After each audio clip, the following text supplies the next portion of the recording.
Have you done a podcast before? Have you done this before? Yeah. Oh, cool. All right. Well, here we go. They've usually been more drum-centric, but same type of thing. Of course. Not this time, dude. This won't just be a drum podcast. This is a Brian podcast. This is straight up you being the your own host of This Is Your Life, man. That's what this is going to be. So, cool. Cue music. Da-na-na-na.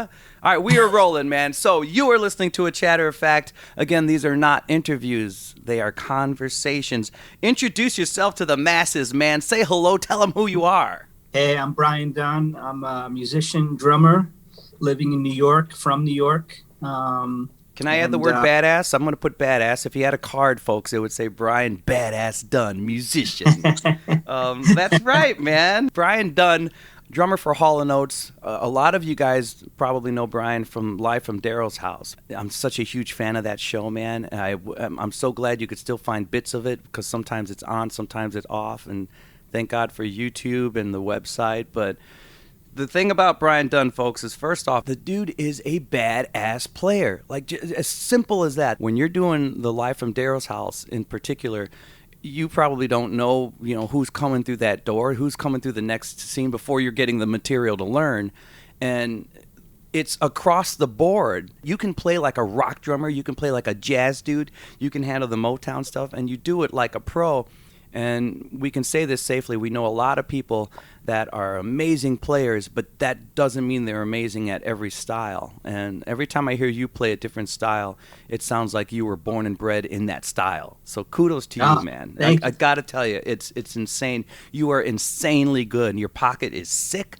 It's just you everything somebody would need from a drummer, you have it. And what I really like about it is I feel like if I would have started some kind of soul band with you, and all of a sudden 10 years down the line I turn to you and say, oh man, dude, they're not going to take this anymore, we got to be a rock band this year, you could just boom, we'd probably have to fire a guitarist or a keyboardist or something, but we know we could keep the drummer if the drummer is Brian Dunne. So anyway, a lot to unpack, people. We got a lot that we're going to hang here, man, and we're going to just tell his story. So, and again, fans of Live from Daryl's House, you guys know his face. You guys have seen him. First and foremost, man, where are you from? Where'd you grow up? I grew up in North Babylon, Long Island, in Suffolk County, about an hour from Manhattan. Were you telling me during soundcheck, was your family that big? Was that a joke? Yeah, I'm the youngest of 7 kids. Dude! Yeah, Were there any other players in the house, like any musicians? Yeah, both. Well, there are 4 girls and 3 boys, and all 3 boys play instruments. So my brother Kevin, the oldest boy, is a great drummer. Yeah. And my brother John, when he was a teenager, he played guitar, and then he became a drummer. And so all 3 of us are drummers. Man, is everybody in the industry too, or are you the only right industry now? cat? I'm the only one. Really? The only one. Yeah. Dude, were your parents big on that? On you guys learning, the craft of music, or was it not really? No, they were. I mean, we have the extended family is filled with musicians as well. So I have my cousin Mark, who passed away a few years ago. He was an amazing rock guitar player, and he formed a band called Riot, which was, came as close as you can possibly come to quote unquote making it. Like in Japan, they really hit it. In certain countries they were quasi famous. Okay. Here they were a rock band from Brooklyn that they got to open up for Rush. They opened up for AC/DC. They made many records, but we would go to Brooklyn, where most of my family lived, and we would go there for holidays, and there would always be this unbelievably loud band playing in the basement, and that was my cousin Mark's band. Well, so we were always around it from when we were little kids, So what was the age difference between you and them? Well, the age difference between me and like my cousin who had that band, that was like, wow, 20 years. Oh, really? 15 years. Yeah. He was much older than me. And and my brother's about 6 and 7 years older than me. So then, what was that? Was that the moment? Because we all have that kind of moment where you just decide. Oh, first you decide, man, I love this, and then second you decide, oh, I need to do this. Like, what was that? Was it being in the basement checking that stuff out? I was never sort of cognizant of it, but now that I think about it, that was the seed. Yeah, I mean, it was really seeing my brothers. It was being around my brothers, because they were so in love with music. So for me, being much younger, when my brother was, let's say, when he was 12 years old, I was a little kid, but it was constant music going on in the house. There was rehearsals. There was someone practicing. There's always someone playing drums. And so by the time they were teenagers, they were going crazy buying records, and I was the recipient of all of it. What were you into then as a kid? What were you listening to? I kind of went through phases, man. When I was really, really young, my earliest memories, and it's great because I got to tell Sammy Hagar this. The first song I ever played on a drum set that I tried was Rock Candy. Really? Which is on a Ronnie Montrose record, because my brothers were huge Montrose fans, and Sammy was the singer on that record. Yeah, because you went to his house, right? Were you on that gig, or? It was a live from Daryl's house in Mexico, in Cabo, right? In Cabo, at his club, at Sammy's club. So you got to tell him. Yeah, I did. Yep. Oh, that's huge, man. And he seems like a really down to earth guy too. Does he seem super cool? Really, because he comes across super cool. There are some guys you could tell that they're just angry and bitter, and then some dudes you could tell might be putting on an act. But there's something that seems genuinely friendly about that guy. Like he really seems like he's that dude, which is cool. He really is. He really is, and can still sing. That dude can still sing. He's a monster. Oh yeah. Okay, so that was kind of the first. The first thing, kind of the first. Yeah, the rock thing. I was into. The very first thing was basically Montrose, Bad Company, Zeppelin. Okay. And then that graduated to when I was in 6th grade. My brothers then went through their Rush phase, and I discovered the Hemispheres record, and that was like a whole different way of playing. You know what I mean? It wasn't as pocket based.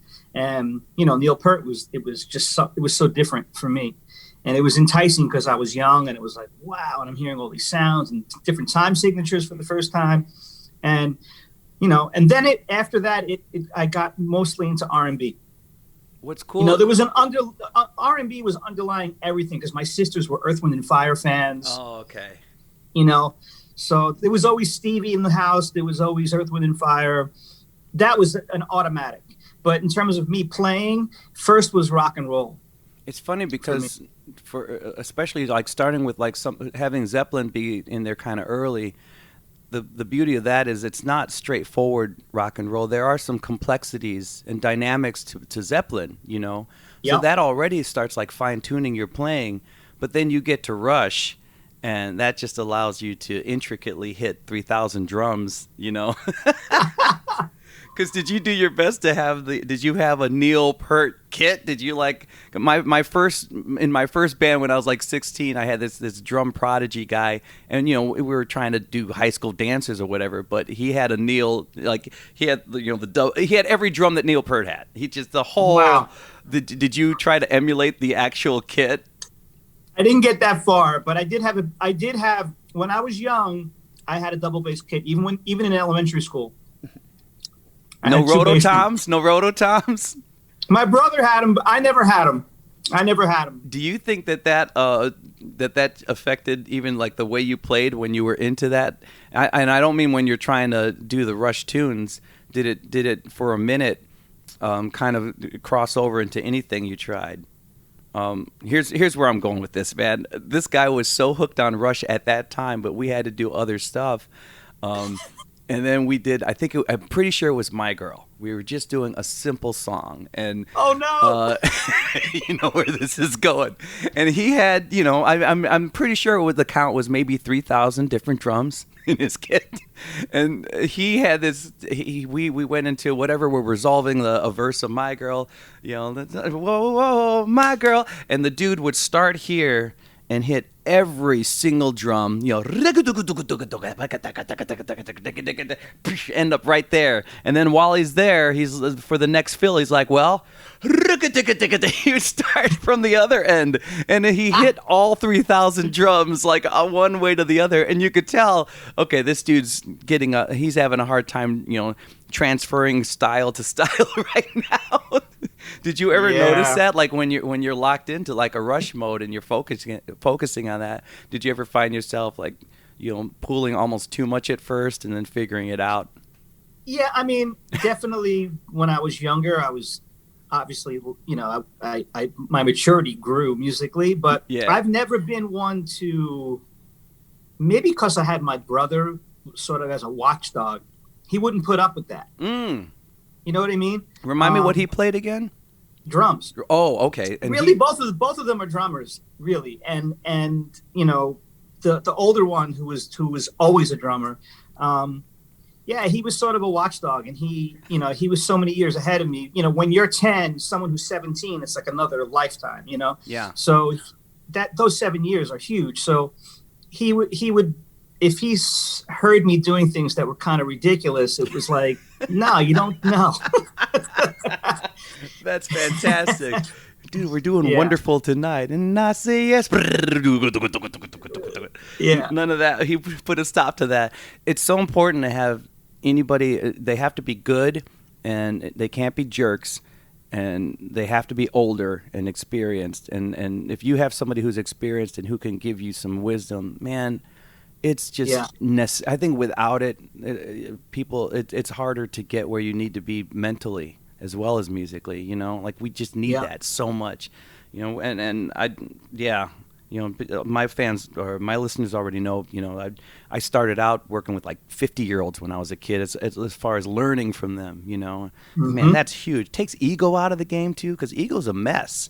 I've seen dudes play and be amazing players, but then all of a sudden they're just thinking about what the crowd's going to think, or what some girl's going to think, or whatever, and then for that moment they do the worst playing of their lives. And I'm like, don't think about the girl right now. What? No, just think about the song. Don't care about any of that, and I've seen it a lot over the years. I don't know if you they don't realize that all that other stuff comes. Just play the long game. Play the damn song. Exactly. Yeah. There's this guy, shout out to this guy named Jeff Maley, who doesn't seem to care about that stuff at all. And I was doing whatever gig I was doing, some party or something. I think we broke out into like a Journey song or something. And this dude kind of keeps his head down and just does the thing. He's vibing with the bass player, but all of a sudden he just has this moment inside, and he does this crazy fill, and it fits so perfectly and was so complex and was nuts. And these people who didn't really care about that aspect, they were there to dance or whatever or sing along, they stopped and turned. I didn't announce his name. I didn't say... And they just start screaming for the drums all of a sudden, and I thought that's how you do it. Yeah, you do it, and then that happens later, And then, of course, in my opinion, if that's a concern anyway, whether people know you, you're doing it for the wrong reason. You're out. Like you're never going to catch that. You're going to chase that for the rest of your life, because it's so fleeting. I'd rather enjoy the moment, enjoy my band, and all that stuff. I don't forget about the crowd, but I can't make them my priority in a way, Yeah. Don't you feel like if you're true to yourself and you're having a blast, then that's got to be the thing that grabs them. And if it doesn't, well, then once again, you're in the wrong business, right? Yeah. I love the fact that you have that mindset, as well. It's a tricky thing with players, and I've been unpleasantly surprised. Sometimes I'll meet someone who's 45 and they still have that, what? You got to impress the girl. Like, what are you doing? Are you 18? This is like, what? We've been doing this for a long time. I've seen that, I don't know. Do you ever see that at your level? Because I would imagine working with celebrities, sometimes they can't. I think if a person who becomes famous isn't grounded to begin with, first off, they can still lose their way because I think that power and that celebrity can just get to somebody's head.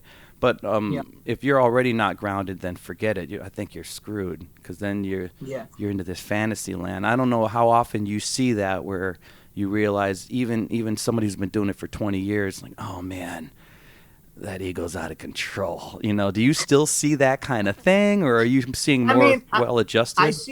I see ego, but I mean, I don't see, like, most of the artists that I've been playing with in terms, like, I see it with players. Yeah. In terms of the artists, I would imagine that that's a little more prevalent with young artists, but like guys like Daryl and John, like Bob, working with Bobby Caldwell, these guys, they're so confident in what they do that if they don't do it because they really have to prove anything, they just want to make the best music they can. And it becomes, it's not, that stuff's not really thought about, you know what I mean? But that's I guess it comes with age. I mean, some people have it when they're young though, Yeah. I mean, that's how my brothers were. That's why, like what you said, when you're surrounded with people that are older than you, that have their stuff together, then you don't see any other. I've never been around any other people but them, So I just did what they did, When my brother came home when my brothers got into like Shaka Khan and Rufus, I was like, okay, that's next. All right. Whatever they gave me. So hearing drummers like John Robinson play on those records, it's like, that's pocket playing straight up. Yeah. So there's like countless hours spent of hearing that music and playing that music, and being sensitive to what belongs in a genre, You can still be you, but you got to be true to the genre you're playing. Where did you, how did you start honing the craft first then? Did you had a kit and you started like kind of learning at home, or was there a teacher that kind of rocked your world? How did you find your way through the training? I feel like a nice mixture. When I was very young, my brother taught me how to read, and he got my hands together at a very young age. And then I took lessons for 1 year from a guy out here on Long Island, a jazz drummer named Al Miller. And again, we spent the whole year working on nothing but reading and hands. And he had 2 drum sets set up in his studio, and I wanted to play drum set so bad, and we never touched the drum set. But while we did that, there was always 2 drum sets set up in my house. So I was constantly playing drums. I was playing drum set every day. It was just like, go down, drop the needle on the record, whatever it was, and just use my ears and just play.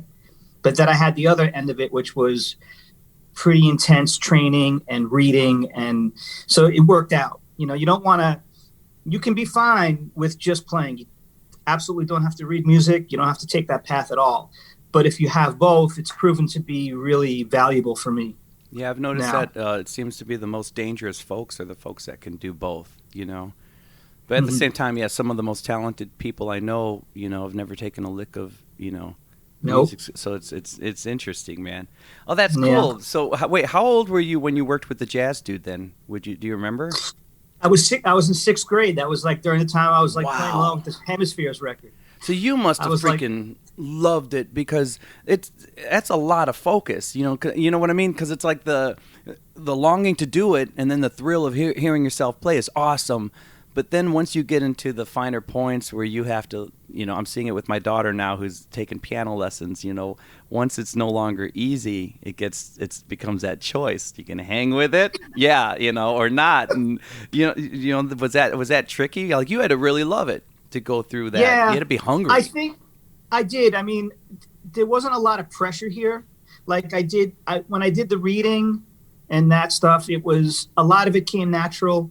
And playing along with records, a lot of it came natural. But it wasn't until, like, I wasn't really practicing a whole lot. Mm-hmm. I would play a lot, but I wasn't really practicing. I wasn't like honing the craft. I mean, I was, and I didn't realize it, right? But by the time I got to high school, I had seen a couple of people that play that were like my age that were freakishly good. Oh, yeah. By going into Manhattan, right?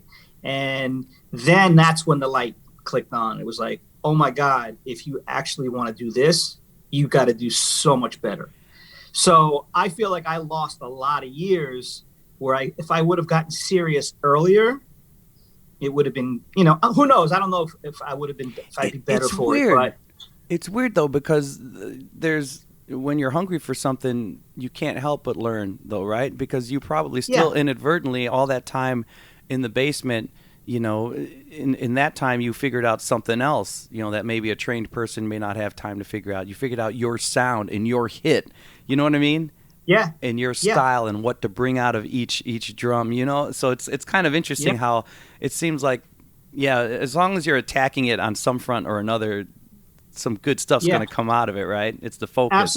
Absolutely. Like I was saying before, it's not that I wasn't practicing. I was, but I didn't think of it in terms of that. Like I wasn't trying hard. And actually that's really organic and great because it's not about anything but just, I just want to play some drums today. Yeah. You know what I mean? And like, oh, this is good. And I put on a Rush record and like I hear the song The Trees and I'm like, all right, I'll play this. I didn't know that, if a song was in 7, I didn't know it was, but I could hear it and I could just do it. You know what I mean? So sometimes that's a better way of getting your feet wet. And then you didn't do a dance after the fact and try to apply that to My Girl. No, but I do have a great story. I have a great story about, I got to tell you something, man. What? I've done a lot of gigs, a lot of corporate style gigs in my life, and I continue to. And I started doing that when I was about 14. I joined my first wedding band. My father used to drive me to the gigs on weekends. So you must have been pretty good by 14. There are schlocky wedding bands, but for the most part, if you're going to get paid for this, you have to be pretty good at it, So by 14, dude. Okay. Yeah, I was playing in a wedding band at 14. And I remember I remember a guy came over to our band leader and he was a Greek guitar player. And he said either his percussionist couldn't come. He was like someone who was hired on the side to just do, it was like obviously it was a Greek wedding, but we were there to just play pop music. Yeah. But he had a section of the night where he was going to do like a 40-minute set of Greek stuff. And he needed a percussionist. His guy couldn't come. So the guy goes over to my band leader. He goes, "Can your drummer play in 7?" And the band leader's like, this kid can do anything. Just go over to talk to him. So the guy comes over to me and he says, "I need you to play. Can you play this beat?" And he sang a beat to me. And it was a very definitive thing. It was in 7/4 time, but it was a repetitive phrase. And as soon as he sang it, I could hear it. So I started tapping along. He's like, "Perfect. If you can do that, perfect." He goes, "So you play with me on my set." I said, "Okay." He goes, "We're just going to do that. They're going to make a circle and they're just going to dance, right?" Now, fast forward to the part of the night where that happens. Here's one of my rare moments of not being musical. I had just discovered it was during the time that I was heavily into Vinnie Colaiuta and Dave Weckl, who are like, jazz fusion drummers, right? Yeah. And as soon as I started playing with this guy, it started out great. And I started taking liberties with this phrase that kept repeating itself. And I started getting to the point where I was doing like over the bar line phrases. So it sounded like I wasn't in 7. And even though I knew where I was, people were falling down because they couldn't hear, like they didn't know where one was. You broke the circle? Yeah. So the dude was so angry. He turned around. He was like, "Stop. Meanwhile, I'm thinking like, what I'm doing here is super advanced, man. Yeah. You not hear that? But then I realized shortly after, like, God, that was stupid. You couldn't write that. That's an SNL skit. Like the fact that it threw people off so much on the dance floor, and they're like, wait, what does that? That and they're falling to the ground. Oh, that's a beautiful story. See, we need those, man. Those are important, though. Yeah. Oh, so wait a minute. At 14, you're gigging. Yeah. So then at 14, was it already in your mind like, well, yeah, this is it, career chosen. This is what I want to do. I want to play for the rest of my life. I don't know. Really? I didn't know what I wanted to do. Playing music kind of came easy, and I was making money. I was never into like I've heard a lot of people say when they saw the Beatles perform on TV for the first time, like sort of romantic moments that grab you and bring you into it. And for me, yeah, I guess, I always loved playing, and I always loved playing music. And then it got to the point where, yeah, I don't know that I ever said to myself, I'm going to make a living playing music. What I did was I was making a living playing music very young. And while that was happening, I was just hell-bent. By the time when I turned like 17, at that point, when I got really serious about it, that's when I was hell-bent on just becoming the best that I can be. So it wasn't about really ever making a living doing it. You know what I'm saying? It was like, I'm already kind of making a living, but how can I be as good as that guy? I was so driven to try to get better. And every time I saw someone that I admired, I'd be like, back to the drawing board. I have more work to do, And then good things started happening during that whole process, because I was so driven to practice. I got really crazy about practicing for a brief period. That is intense. Mm-hmm. That's the overall huge version of what we were talking about earlier, as far as people who crave attention. I mean, this is even like the more golden version of that. Is like you just focus on the craft, and then the work comes your way, and next thing you know, you focus yourself right into a career.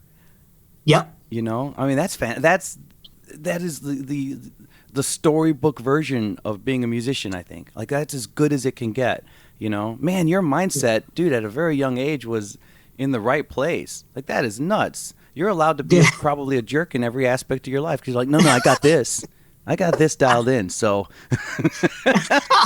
Except for that one time I, made someone break their ankle at the Greek wedding. But besides that, music is pure. Yeah, man. And I'll tell you what, my parents were so cool. Like, they were so scared. Like, when I went to college, I stayed home because I lived in New York. Where'd you go? And I went to a community college, Nassau Community College, for 2 years.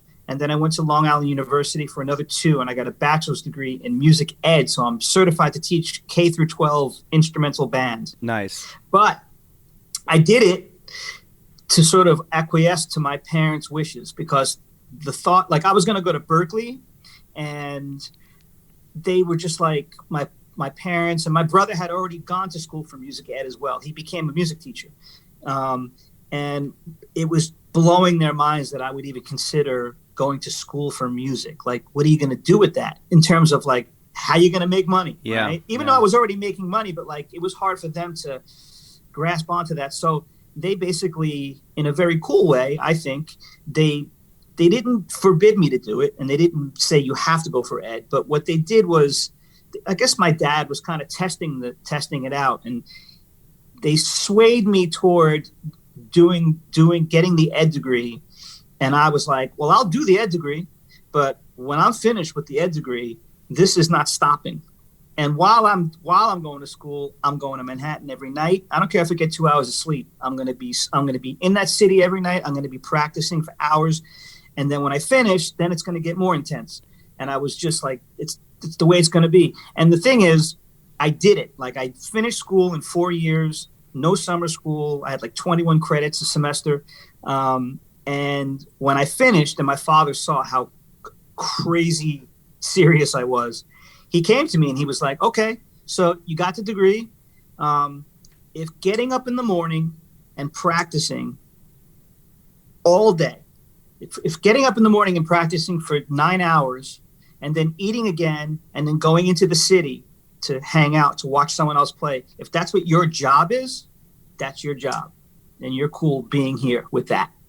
So, and there was zero pressure. So when I finished school, it's exactly what I did. I continued making money. I was practicing 8 to 10 hours a day. I would eat and play, then go into the city, either do a gig or watch someone else play, and start all over the next day. And it literally every single day was like that. And I had zero pressure to make any more money or less money. It was like I showed them that I was serious about it, and they fully supported it. And then the reality is, within not even a year later, I was on my own. I moved out and I moved to Brooklyn, and I was doing it. Wait, how old were you when you moved to Brooklyn? I was 22.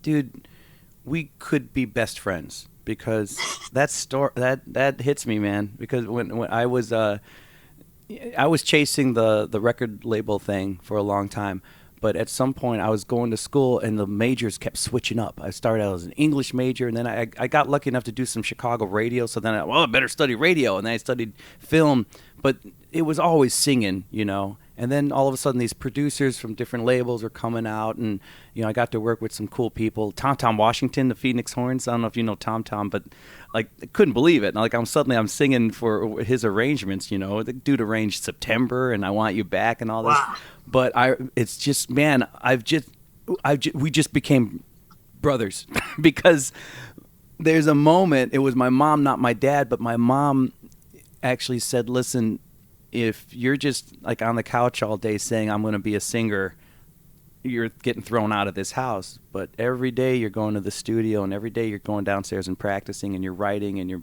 have meetings." She's like, "All right, you're not sitting still, so do it. Be a singer, And man, there's something about not having that pressure, over your head. That's so freeing. I mean, that really allows you to just sprint for the goal line the entire freaking time, right? Let me ask you this, man. How was your social life? Was that a little tricky? Like when you're focused on the club life, figuring that out, getting that degree, like that's nuts. Yeah. Was that hard on the social life?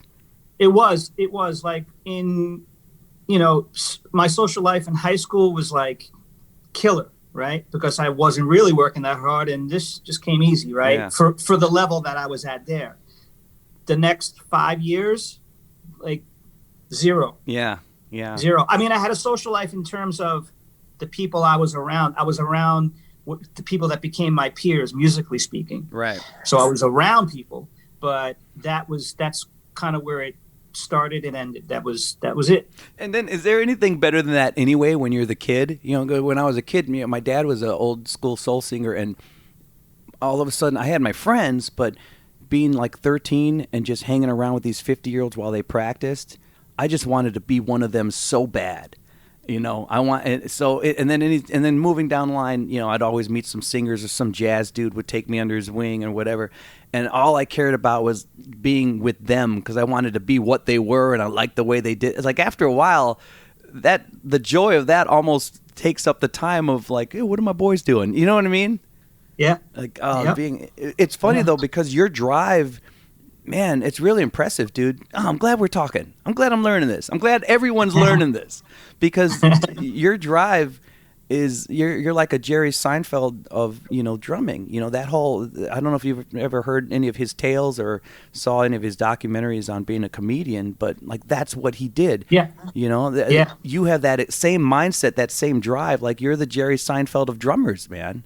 And then lo and behold, like boom, you get it. You're working. So then, all right, tell me this much. All of a sudden, you're working. You're making the money. You're 22 years old. You move to the city. Where'd you move to? You said Brooklyn or Brooklyn. Yeah. Brooklyn, yeah. What was Brooklyn like back then?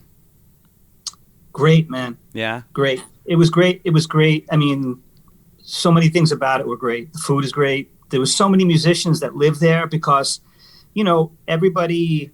Not everybody, but a lot of people, when people graduate from the sort of powerhouse music schools around the country, there's always some kids that are going to move to the major cities, be it Chicago, LA, New York. And, you know, every summer, man, there would be a new crop of young, raring to go monsters. And New York is a place, there's so many people, and it just seems to be a destination where a lot of young musicians wind up going. And Brooklyn was a more affordable place to live than living literally in Manhattan. So there was just so many musicians. And when I got my place, I remember I didn't have any roommates, and I made sure I got a place that I could make noise during the day. And I had basically a rehearsal studio. So That's tricky I was to playing find. with, what's that? That's tricky to find. Yeah, it was. Yeah. And I found a place, and I had, you know, basically I had rehearsals almost every day.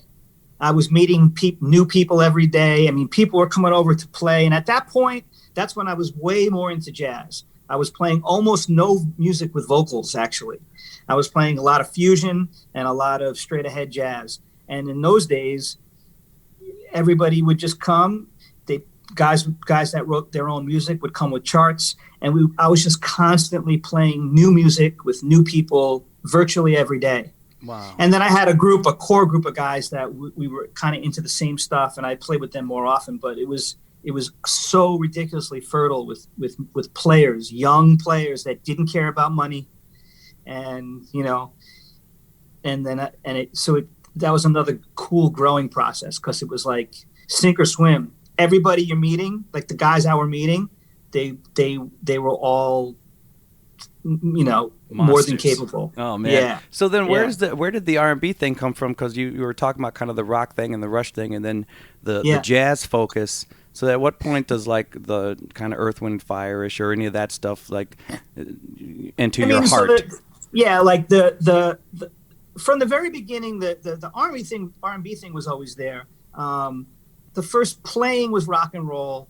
But that soon turned into R&B. And then when I started playing doing the Rush thing and the little more progressive rock thing, the R&B thing, throughout all of the style changes I made, there was always an underlying R&B thing that never stopped. What is your go-to? Is there a tune that just never gets old to you that you could just play forever, like any soul tune or R&B tune?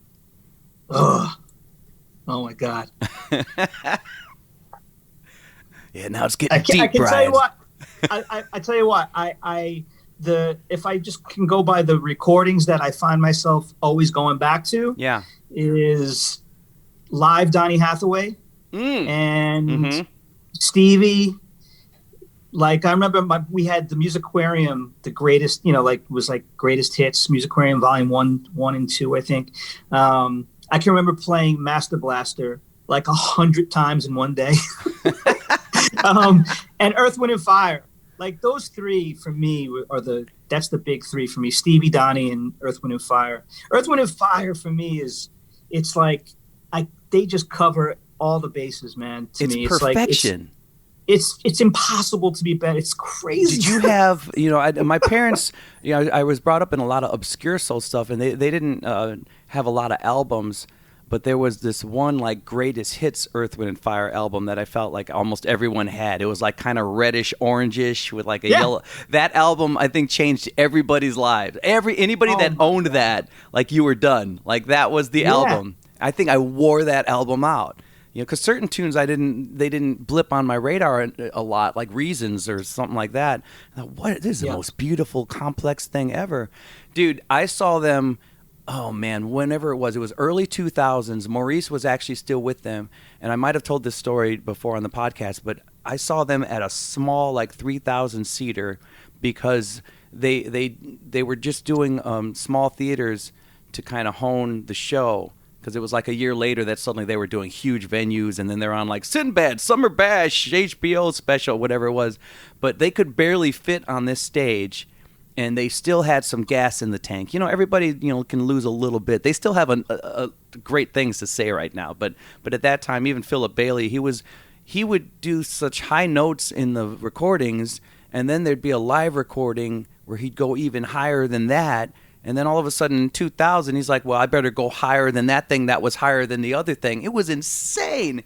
And this section, the horn section, is doing their own thing. You know, you already know. I don't have to tell you this. Like, musically, there's already like all these individual, just very separate parties going on in those parts, and they blend so well. But at the same time, if you just took the horn section, or if you just took the bass and drums, like in the Stone or something, you could jam out on just sections of two. The way that music's designed, it's sick. It's sick. Yeah, man. But then on top of that, just to make it more crazy for your senses, like every individual part is, well, we have our own choreography. So like the horns are doing this crazy part. Then they have their own like dance move that's different from the dude behind the timbales. That's different from like with the bass, and it was the most sensory overload thing. It was the greatest concert I've ever seen in my life. I've seen a lot, The second was Tower Power too. Something about those monsters. But dude, you're right. There's nothing.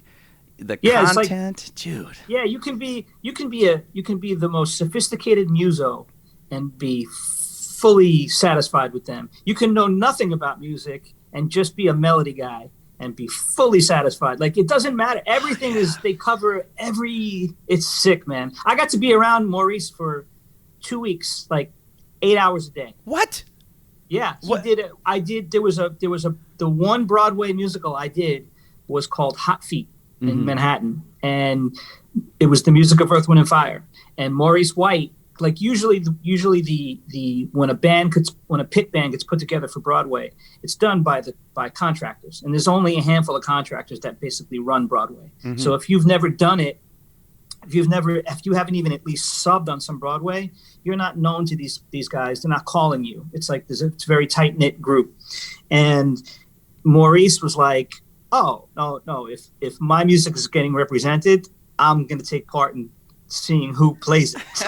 Right? So he came to New York to audition people, and which is kind of unheard of in the Broadway world. And he came to New York, and I had just been recently part of a band that played for the Alvin Ailey Theater, and it was an Earth, Wind and Fire thing. So the group of guys I was playing with, our names were thrown in the hat to be as one of the groups that was going to audition for Maurice. And you auditioned as a group? We auditioned as a group. Wow. As a group. And then they would cherry pick, maybe they were going to pick one person from our group or maybe the whole group. We didn't know, but it was, if you had the opportunity, you had to go for it. Right. And for me, like Maurice, it's like, that's one of my idols. So I was in the Average White Band at that point, and I was coming to the end. I wasn't sure if I was going to stay. And when I got the call for that, it was one of the determining factors that pushed me to get out of the band, because it was time. Although I have to say, I miss those guys, and playing that music is crazy good. Yeah. But I'm sorry, I digress. So the Maurice White audition, we have to play a bunch of Earth, Wind and Fire tunes for Maurice now. So Maurice comes in the room, and it's crazy. And he's a drummer, right? So it's like, for me, I'm dying. And God. So he comes in, he has some people with him, and we played. And luckily for me, the bass player is a guy named Artie Reynolds, who I've done a lot of playing with. Playing that music, you're not going to find a better bass player outside of Verdine. Like, it's like that. It's crazy, right? Right. Shout out to Artie. And we had a guy playing guitar named Keith Robinson, who was in Earth, Wind and Fire at one point, right? So, like, these are heavy hitter R&B players. Good God, how'd you get that gig? My God. I mean, these were the guys that were part of basically the club date band that I was in at the time, the wedding band that I was playing. It was made up of like these crazy musicians, the singers, this girl Jenny Douglas, who sings with Pink, and John James. At that point, they were singing with Toto. So it was like my wedding band was like this insane super group, insane band, right? So we auditioned, and for me, again, like, I was lucky enough I was surrounded by people that played that music at the highest level. And I was a fan of Maurice. And so I was bringing I was coming correct with what the drums supposed to do in that. Yeah. Now, whether or not I was doing it well enough is another thing, but I was coming with the right stuff, and they loved it, and they wound up hiring me, the bass player, and the guitar player. They took the three of us, and we did the run, and it didn't last long. It lasted like 6 months. Yeah. But for the first 2 weeks, we had to rehearse. And Maurice would come in, and he'd be sitting down like 15 feet from me, and we would be working on stuff. Dude, it was like, whoa, are you kidding me? Those are the stories that'll never get old, man. Like that feeling, that's a feeling that no matter what you do, you've probably had a lot of amazing experiences since then, but dude, I mean, come on. Yeah, being around him was pretty intense. He was one of those guys that I swear to God, he walks in a room, you don't have to know who he is, but when he walks in the room, people look at him like, oh, whoa, like there's something about that guy. You know what I mean? I swear to God, it's crazy. Your description of their music is the best description I've ever heard, too, like what you're saying, because that throws me back. When I was 10 years old or whatever, listening to the old albums of, I didn't know about melodies or, I just knew this is amazing. And then the more versed I got in music, the more I realized, holy crap, this is amazing. You're right. You're so right. I've never heard it put so well. Like at every level, it's ear candy for every level of music, Yep. And that's, talk about a hat trick, man. I mean, you have to be a genius to be able to make something complex enough for true musicians to to enjoy and experience, but then make it accessible to someone who's not musical, and they did it. That's hard to do, man. So then you're doing the you're in the midst of that, and so that was the linchpin, huh? That started, okay, now I'm not just going to be in this band doing this thing. Did that kind of make you this kind of... it was a combination of... Gun for Hire? Is that kind of what happened right after that? Yeah, I mean, I had been with AWB for maybe 6 years at that point, and three things happened. It was the Broadway thing was about to happen, and I started working with a guy named Ray Chu, who was the musical director for Dancing with the Stars. Oh. But he lives on both coasts, so everything that goes through the Apollo Theater, he's the musical director for. Oh. And I started getting on his radar at that point. And so it was Ray's thing. And I was playing with Patti Austin. When I wasn't playing with AWB, I was playing with Patti Austin. And then it started to get to the point where like stuff started conflicting. And between those three things and the fact that I had been with AWB almost 6 years, it was time. Yeah. It was scary for me though, because though none of those things meant steady work like AWB was. But then again, I didn't want to blink my eyes and have another 5 years go by. That is the trickiest thing, isn't it? Because you get into something that's secure, it's steady, it feels like home, and then you can do all the investigating you want, but in the end, you have to try to look at things as realistically as possible, and you got to try to put your view on it. Like, okay, I think I can see some possibilities on this other side, but either way, it's still a dive out of a plane. Like it's still pretty scary. Yeah, it was hard, man. It was a kind of a leap of faith because, like I said, the AWB music, amazing. As a drummer, it's ridiculous, and the people, those guys, the way they continue to treat the people that work for them, it doesn't get any better. I'm telling you, it doesn't get any better. And so it was really tricky because I didn't want to leave. It's not like, oh yeah, I'm done with this. Like I wanted it all. You know what I mean? But I also knew, when the other stuff started mounting up, actually also an opportunity to do a movie score in New York. So these were things that were like, it's like there's a very small group of people that get to do movie scores.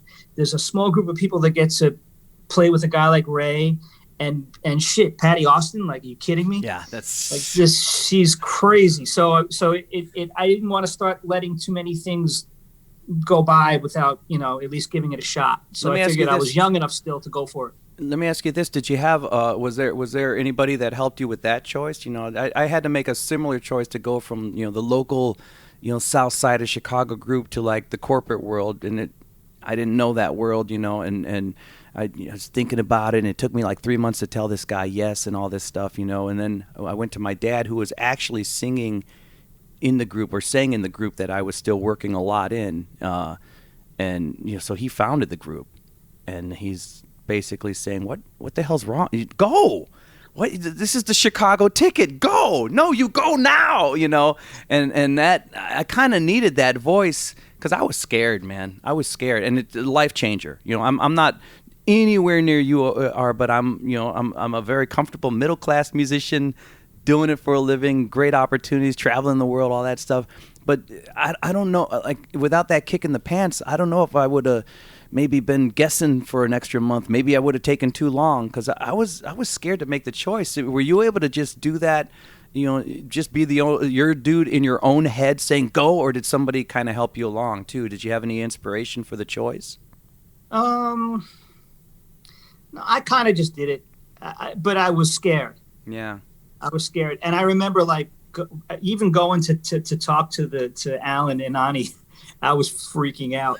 Well, but they couldn't have been. They were so cool. Like, I should have realized that they've been so cool about everything else that they were going to continue to be the cool guys that they always have been. So they made it incredibly easy. But yeah, I mean, I kind of made the decision. Kudos to you, man. You see, you're a badass, man. Seriously, because I think about that, and I think about all the choices we have to make, even as young adults, and it's like, first off, your work ethic and your attack, and I'm going to nail the school, and I'm going to go, every night to Brooklyn, and then making that big choice just on your own. You A-B, the two of us together right now, and we're two grown men, and you're like, yeah, man, I made the choice. It was scary. And listen to me, like, well, my daddy said it was okay. Like, think about that. That's funny. That's impressive. That is impressive. You made the move on your own. So there's a lot to be said about that, man. Look, I hate to interrupt this podcast, but I have to take a second to talk about our sponsor, Schwab Music. Listen, if you are a recording artist and you want to take your music to the highest level of professionalism, then you need to find Schwab Music at schwabmusic.com. The company is run by Brian Schwab, and this guy's like a sound scientist. And when it comes to mixing and mastering, a lot of studios use a cookie-cutter format. It's not cool, but Schwab Music will not do that. In fact, they'll sonically spit-shine your piece to specifically fit wherever it's going. Most people don't know that you need a different prepping for iTunes than you do for vinyl or a CD. If you take your recording to Schwab Music, your song, your recording, your baby will be at its best wherever you place it. Now, they're based in Chicago, but that doesn't matter. You can get online and sit in on your session either way. It's really cool. They have it set up so that you can talk to the studio and hear any changes made in real time. So it doesn't matter where you are. You can live in LA, you can be in New York, you can colonize on the moon. And as long as you have internet service up there, you can get online from your home on the moon and work through your studio session. So, in closing, get your recording to schwabmusic.com, SCHWAB music.com, because they care and they know what the hell they're doing. Okay, I hope you like the podcast so far. Let's get back to it. There's a buddy of mine named Will who's a bass player, and he's cutting some video for me. And I mentioned to him that I was going to have you as a podcast guest. He's like, oh, that dude's so nice. I met him. I was in New York for a bit. I'm like, oh, really? Where? Oh, man, there's this, like, underground place that I saw him playing at. I'm like, you got to be kidding me. It's like, yeah, it had kind of like a French vibe to it, the name. I'm like, you mean like the Bar de Bat? Le Bar de Bat? Was that it? Yeah, that was the place. And was it like Le Bar Bat or? Yeah. And he saw you there too. I'm like, did everyone from Chicago see freaking Brian Dunne at this place? So I went. I had just finished my first indie like soul CD, and I went on a little trip to New York with a buddy of mine. And that's when I'm like, oh, this drummer, man. And then years later, I saw you on Live from Daryl's House. So I saw you in New York. Well, what was the gig? Do you remember what kind of music it was or what it was? Was it kind of Tower of Power-ish? It was like, in fact, did it have like former members of Tower of Power? Yeah, the Funk Philharmonic. That was it. That was it. Funk Philharmonic. Yes. That was it. I was subbing on that gig. Oh, so you weren't a member of the group? No. Wow. Okay. That's why I had little charts up there with me, because I was like, that band. It's a Long Island based band, but they. I would do that gig maybe once or twice a year. So every time you do it, it's like the first time all over again, and there's no rehearsals. But luckily for me, those guys are so tight. You can come in, when one sub comes in, as long as you do your homework, it works out. But you want to know something that's freaky? That night, that is the reason I became the drummer for Average White Band, was that night. Because Average White Band was in the audience. And they came to New York to audition drummers. And, well, they half of them live in New York, but they were in town to audition drummers. Auditions were happening like 3 days after that gig. And I was not one of the guys that was auditioning. I was not being called for that audition. But Brent Carter, the singer who used to be with Tower, who was singing with the funk band, he became friends with the AWB guys. And he was like, yo, you guys should come down. The funk band's playing. So Alan and Arie, they came down. Without me, I didn't know they were there. Brent didn't tell me that he told them to come. And I did the gig, and then I met them right after the hit.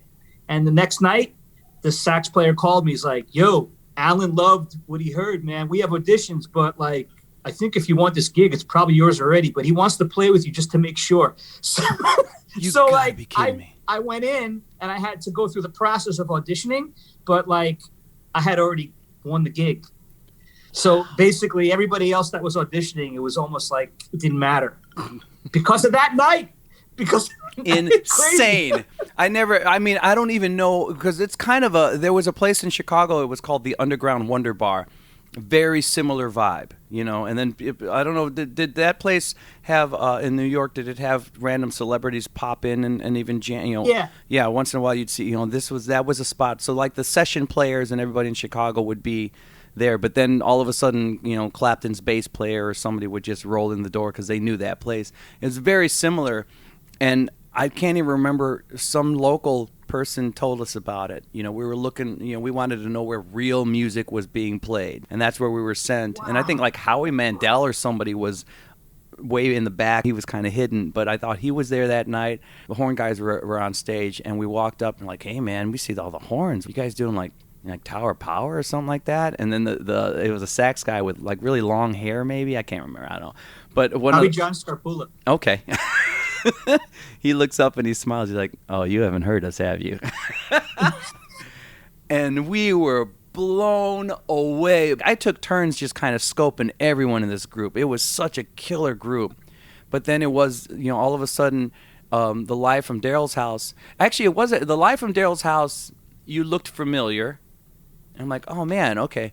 But then, podcast listeners, you guys, I don't remember the episode name, but Daryl Hall's keyboardist, who also plays keys on Live from Daryl, in Hall & Oates, was the lead singer for AWB for a while.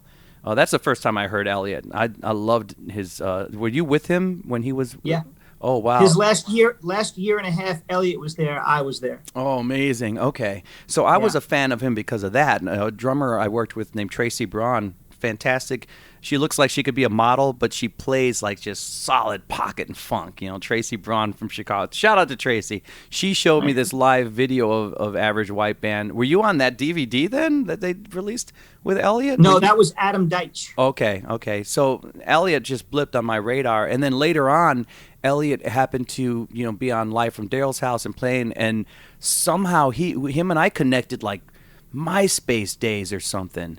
So then, dude, and then Elliot I love what Elliot still does, right? If you guys do a big stadium gig, he goes to like, I saw him at a coffee shop, or he'll do a small gig somewhere and do the Elliot show. So cool that he does that. And I do a lot of those with him now. I've noticed that you jumped on recently, more like last 2 years or so, kind of. Yeah. So he happened to have my CD. I got this CD called Voice Prints. And he, reached out to me years ago, like, hey man, I'm driving down the coast, listening to this song of yours, it's nice stuff. So then we met, and just online, it was very cool. And then I knew Everett too, just through mutual people. Good old Everett, when he was with you guys. Shout out to Everett, man. I gotta get him on the show. But anyway, all of a sudden, Elliot's manager was a fan of this podcast. That guy was an interesting character. You know, the guy who used to get him those little gigs. The guy from Ohio? Yeah, that was interesting, dude. We'll leave it at that, right? Just people get what you can, you know, work how you can, but, you know, no matter what level you are, shit will always get weird. And that was an interesting dude. But to that dude's credit, he like went to Elliot and, you know, was talking about the podcast or whatever. And Elliot knew me. He had my CD. So then that's how I met you, because we couldn't figure it out to link up. This podcast thing is usually in the same room, you know. Pandemic has caused all this stuff. So then Elliot's like, hey, man, just Hall & Oates is going to be in Indianapolis. I'll get you some tickets, you know. And I was able to get a restaurant to close down and interview Elliot. So, folks, here's where the story gets right back to Brian. Is all of a sudden I do the podcast with Elliot. I get to go to the Hall & Oates show, which is great. Yeah, Hall & Oates, by the way, man, I think I've seen them 8 times. It's one of my all-time favorite groups. And here's the interesting thing. I loved them. I liked them with the stuff when they actually came out, when they were hitting in the 80s. I was listening to more old school 60s stuff. But then when I saw them live, I'm like, this is a 60s band. This is a funk band. You know what I mean? Like, do you feel that when you're playing with them? Yeah, absolutely. Absolutely. And then his vocals. I was fooled by being young. When they were hitting, I was very young, and I was sort of at that point in my life, probably a little snobbish too. I let the 80s. Mm-hmm. As soon as I heard anything that was 80s production, yes, 80s production value, I didn't want to have any part of it, right? But the reality is I needed to grow up, because I should have seen through that and heard the great songs, the great harmony that they write with, and the pockets, and, you know, so I just needed to grow up. This is, what is it, that movie Step Brothers? I'm telling you, dude, you and I, like, did we just become best friends? Because there was something about 80s production that turned me off. I think the overuse of the synthesized sound, the fake drums, everything, you know, which is weird because a lot of that stuff now I really appreciate now, you know. But Hall & Oates, you know, it was just one of those things. But the funny thing is, I started backskating and just listening to weird, like, Chess records. So, you know, I musically I didn't get along with anyone in the 80s, because when it was actually popping, I was listening to more old, obscure soul stuff. I was a freak, you know. But then I remember hearing Hall & Oates do one. There was something they did. Maybe it was one of their later hits, you know, Anything Your Heart Desires, or Everything Your Heart Desires, that one. And I thought, oh, see, well, I like these guys, because I loved what Daryl was doing vocally.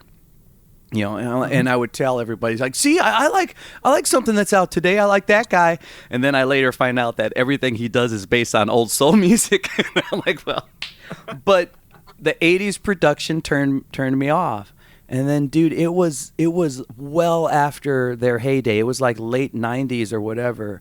I was literally driving around and popped with my brother Paul, and we saw they were playing at a theater. And, like, you know, why not? And when I saw that live show, then you realize, oh, I was a fool. Listen to these chords. Listen to these vocals. Listen to this groove. Their live version, your live version, you're in it, man, of I Can't Go For That is a party. That thing is a party, you know? But, yeah, isn't that weird, man? Like, we didn't know. 80s production, they fooled us. Yeah. That's perfectly worded. It fooled us. Well, anyway, folks. All right. So I'm in Indianapolis. I do Elliot's episode. I end up at this bar because Elliot was doing a show, and lo and behold, the whole freaking Hall & Oates band showed up. How often did you guys ever do that? Like, the whole band came out. That was nuts. And that was the moment, though, when I saw you. That's why I brought up Le Bar de Bat to you, because I'm like, hey. Like, man, I was in New York, and, you know, and then when I told you that story that I saw you, you were like, dude. And then you told, like, that was the gig that I got. I did it like once the whole year. And I just thought, what? There's no way. I mean, I just assumed you were in that band, you know? Okay. Yeah, now it's just subbing, man. You never know who's watching. Crazy. I know. You had no idea that, like, man, someone's out there and someday I'm going to be on his podcast. It's crazy, man. He's gonna have a vodka drink at 4 p.m. Listen to my story. All right. So you get the average white band. Let me talk a little bit about that. Let me ask a little bit about that, because you get that gig, and that's a whole other universe all of a sudden. I mean, because now you're not. First you're doing the Earth, Wind and Fire tribute, and then you're doing the Broadway thing for Maurice. But is that after? No, that's after. That's after. That's right? after. Okay. That's after. Yeah. So, Right around the AWB days is when I was doing a lot of R&B playing. I was playing with Stephanie Mills. I was playing with Patti. Whoa, wait. Stephanie Mills? Like, did you? Yeah, for just a little bit, yeah. Dude! Because of Rae, this guy Rae Chu, he MD'd so many acts. And when his main band couldn't be there for more than one artist at a time, I was one of the, 2 or 3 guys that he would call. Folks, I don't think, you listeners, I don't think Stephanie Mills is as celebrated today as she should be, like many other old school R&B singers. So what was that like? What was she like? She was awesome. I never really even got to know her because she would just show up and a band was kind of put together for her. Yeah.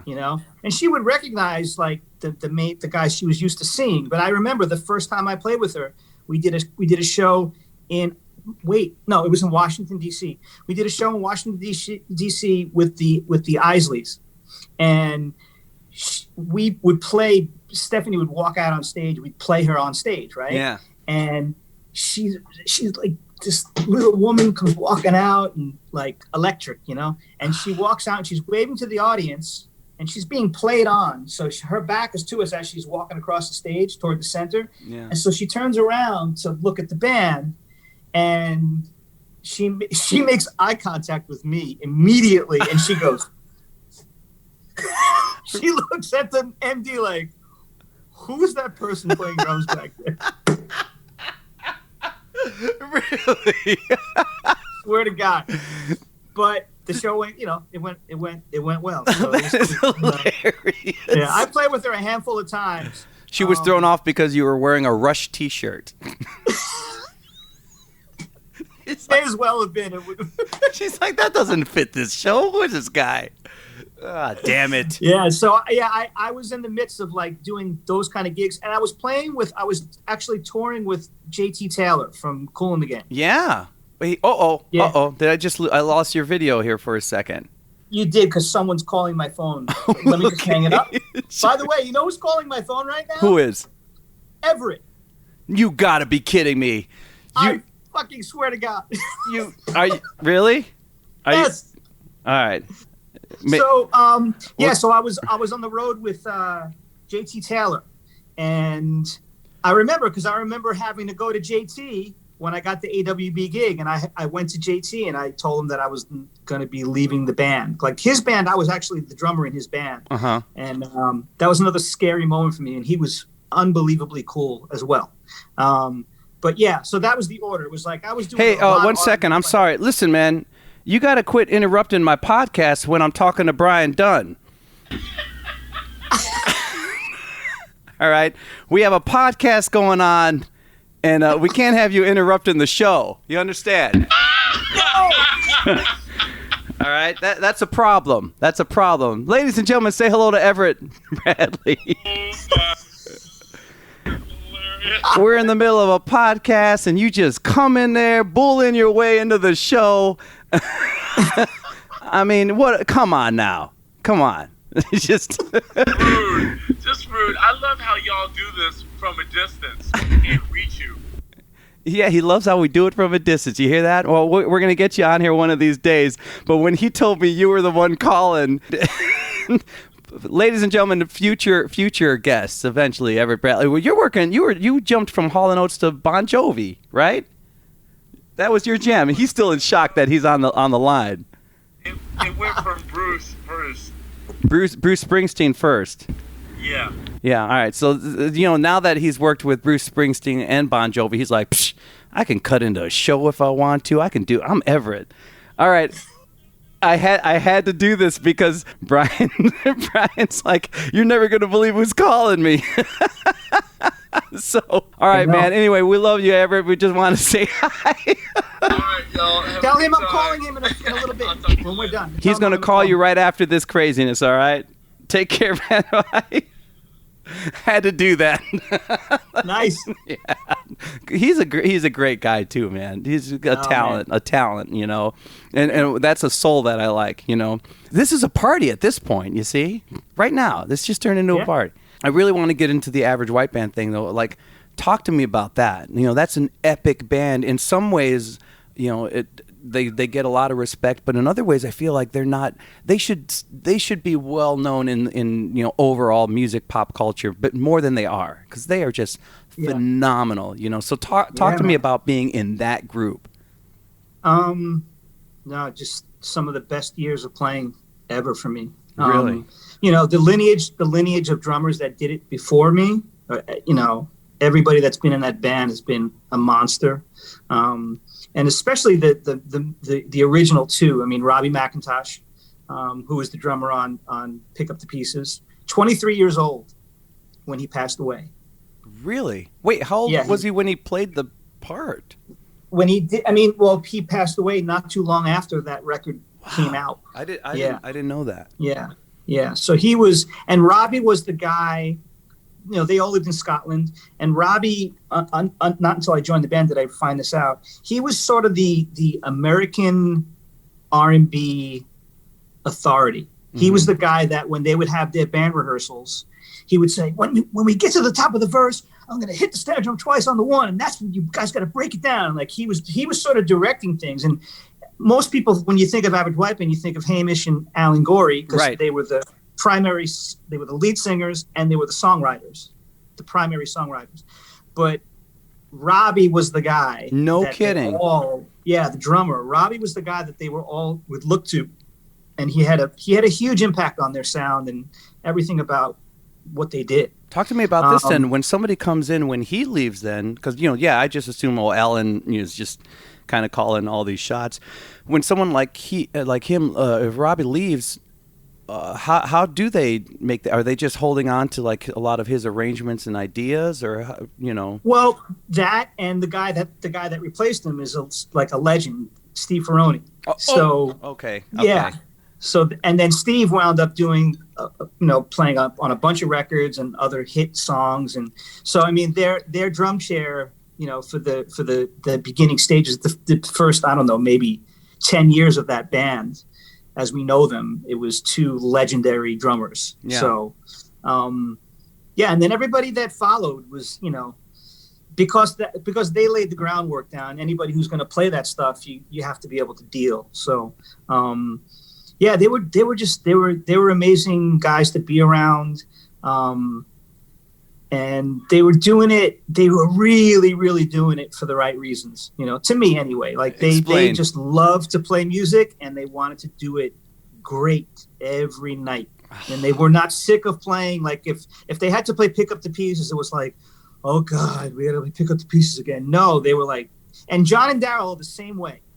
It can be this. They can play the same song 50,000 times, and they are raring to go every time. It's never a chore. Just because it's like a hit, like the thing is they can do a whole set of hits, but the reality is they have that in common, that need and want to just have the shit sounding good and love the act of playing music. Well, speaking of which, different. How do we get there? You between the Average White Band thing and then I'm sorry. Before we get there. I had Jim Cregan on from the Bare Naked Ladies, and you said you were on a tour with the Bare Naked Ladies. 98. 98. And who were you with? It was Alana Davis. Alana Davis. Oh, by the way, Jim Cregan was, up until an hour before we got into this podcast, he was going to break into this podcast on Zoom and say hello to you. And at the last minute, he couldn't do it. So he told me to tell you hello. He hopes you're doing well. Nice. It's so funny that we still had a break-in with Everett. But so now I can give you the spoiler. Jim was actually, we had it all set up. He was going to come in the middle of this. I was going to text him when we got to that tour, and he was going to. But anyway, he got called away. But Jim said, "Hey, how you doing?" Nice, man. Nice. But nice. Anyway. Tell me about, how that, you said that was your first sort of big tour? That was my first tour with a national artist, original music, tour bus, And were you touring with Alana Davis, or were you also like her band, like the recorded version and everything? Were you? When I first joined her band, I was not on the records. Okay.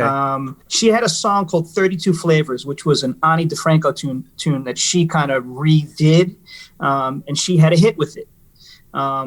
And the drummer on the record, on that whole record, is a drummer named Nir Z, great drummer. And yeah, I mean, she was touring when the hit came out. She started touring. She was doing all the TV shows. Yeah. And then the drummer before me was a guy named Gene Lake, amazing drummer.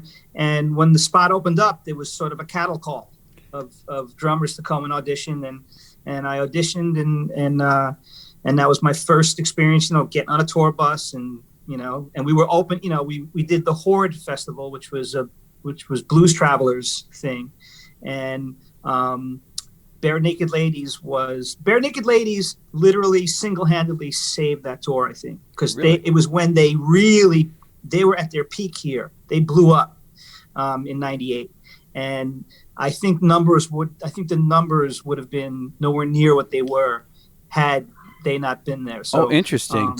Talk to me about that experience, because that's the stuff that, like, anyone listening who's not in the industry, they seem to love that. The listeners love hearing that first time you're doing a tour.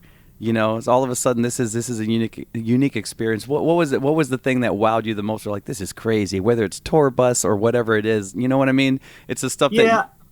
It was, again, at that, when I was, in '98, I would have been 27, 28. So, like, even at that point in my life, I was still in the mindset of, like, I would be just as gratified. It's just as gratifying playing in the Blue Note than it is in the Garden.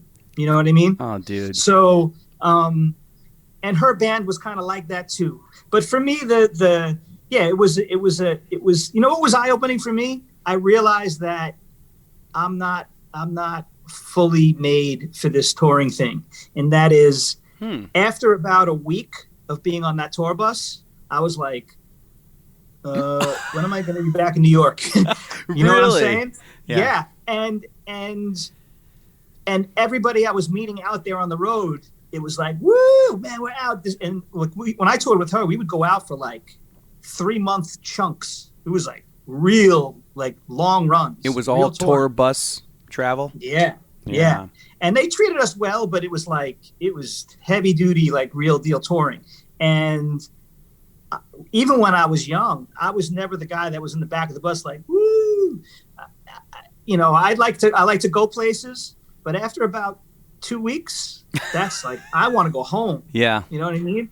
So, but I stuck with it, and I still tour now. It's just that I'm fortunate. It's like ironic that I find the one band that tours in a way that nobody does. Okay, I've heard this about the way Daryl and John want to do it, right? They don't do what everyone else does. They won't go 3 months straight. What's their thing? Their thing is go out. Well, I'm in the band 11 years now. Okay. I don't think I've ever been away from home more than 28 days in a row. You are the luckiest touring artist in the world. It's fascinating.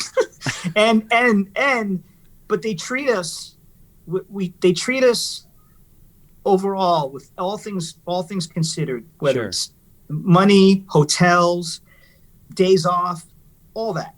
You lump it all together.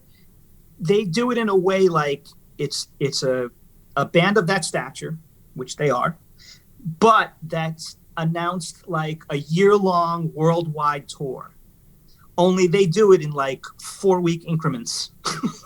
and like, you and I both know that to do that is not a way to make money. Right. Most organizations, you need to stay out and do a lot of gigs, and then they can take care of the guys, and you can be cushy and stay in great hotels, right? But we get all the positives of all that stuff, but we never do more than like 3 or 4 gigs in a week.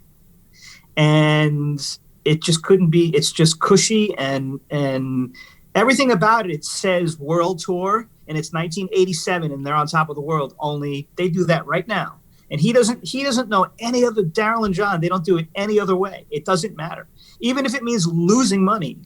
And by no means do I think they're ever losing money. But if it really came down to it, they only do it one way. It's like 100%. Fascinating. And we reap the benefits of it. Now, luckily for them, because of their stature and all those hits, it makes it so that they can do it.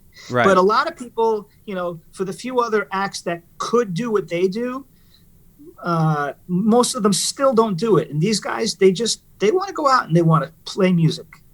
Of course they want to make money too. But, the reality is if money was the main thing, we wouldn't be getting treated the way we're treated. And we would be doing a lot more gigs when we're out. Yeah. And the reality is it's super chill.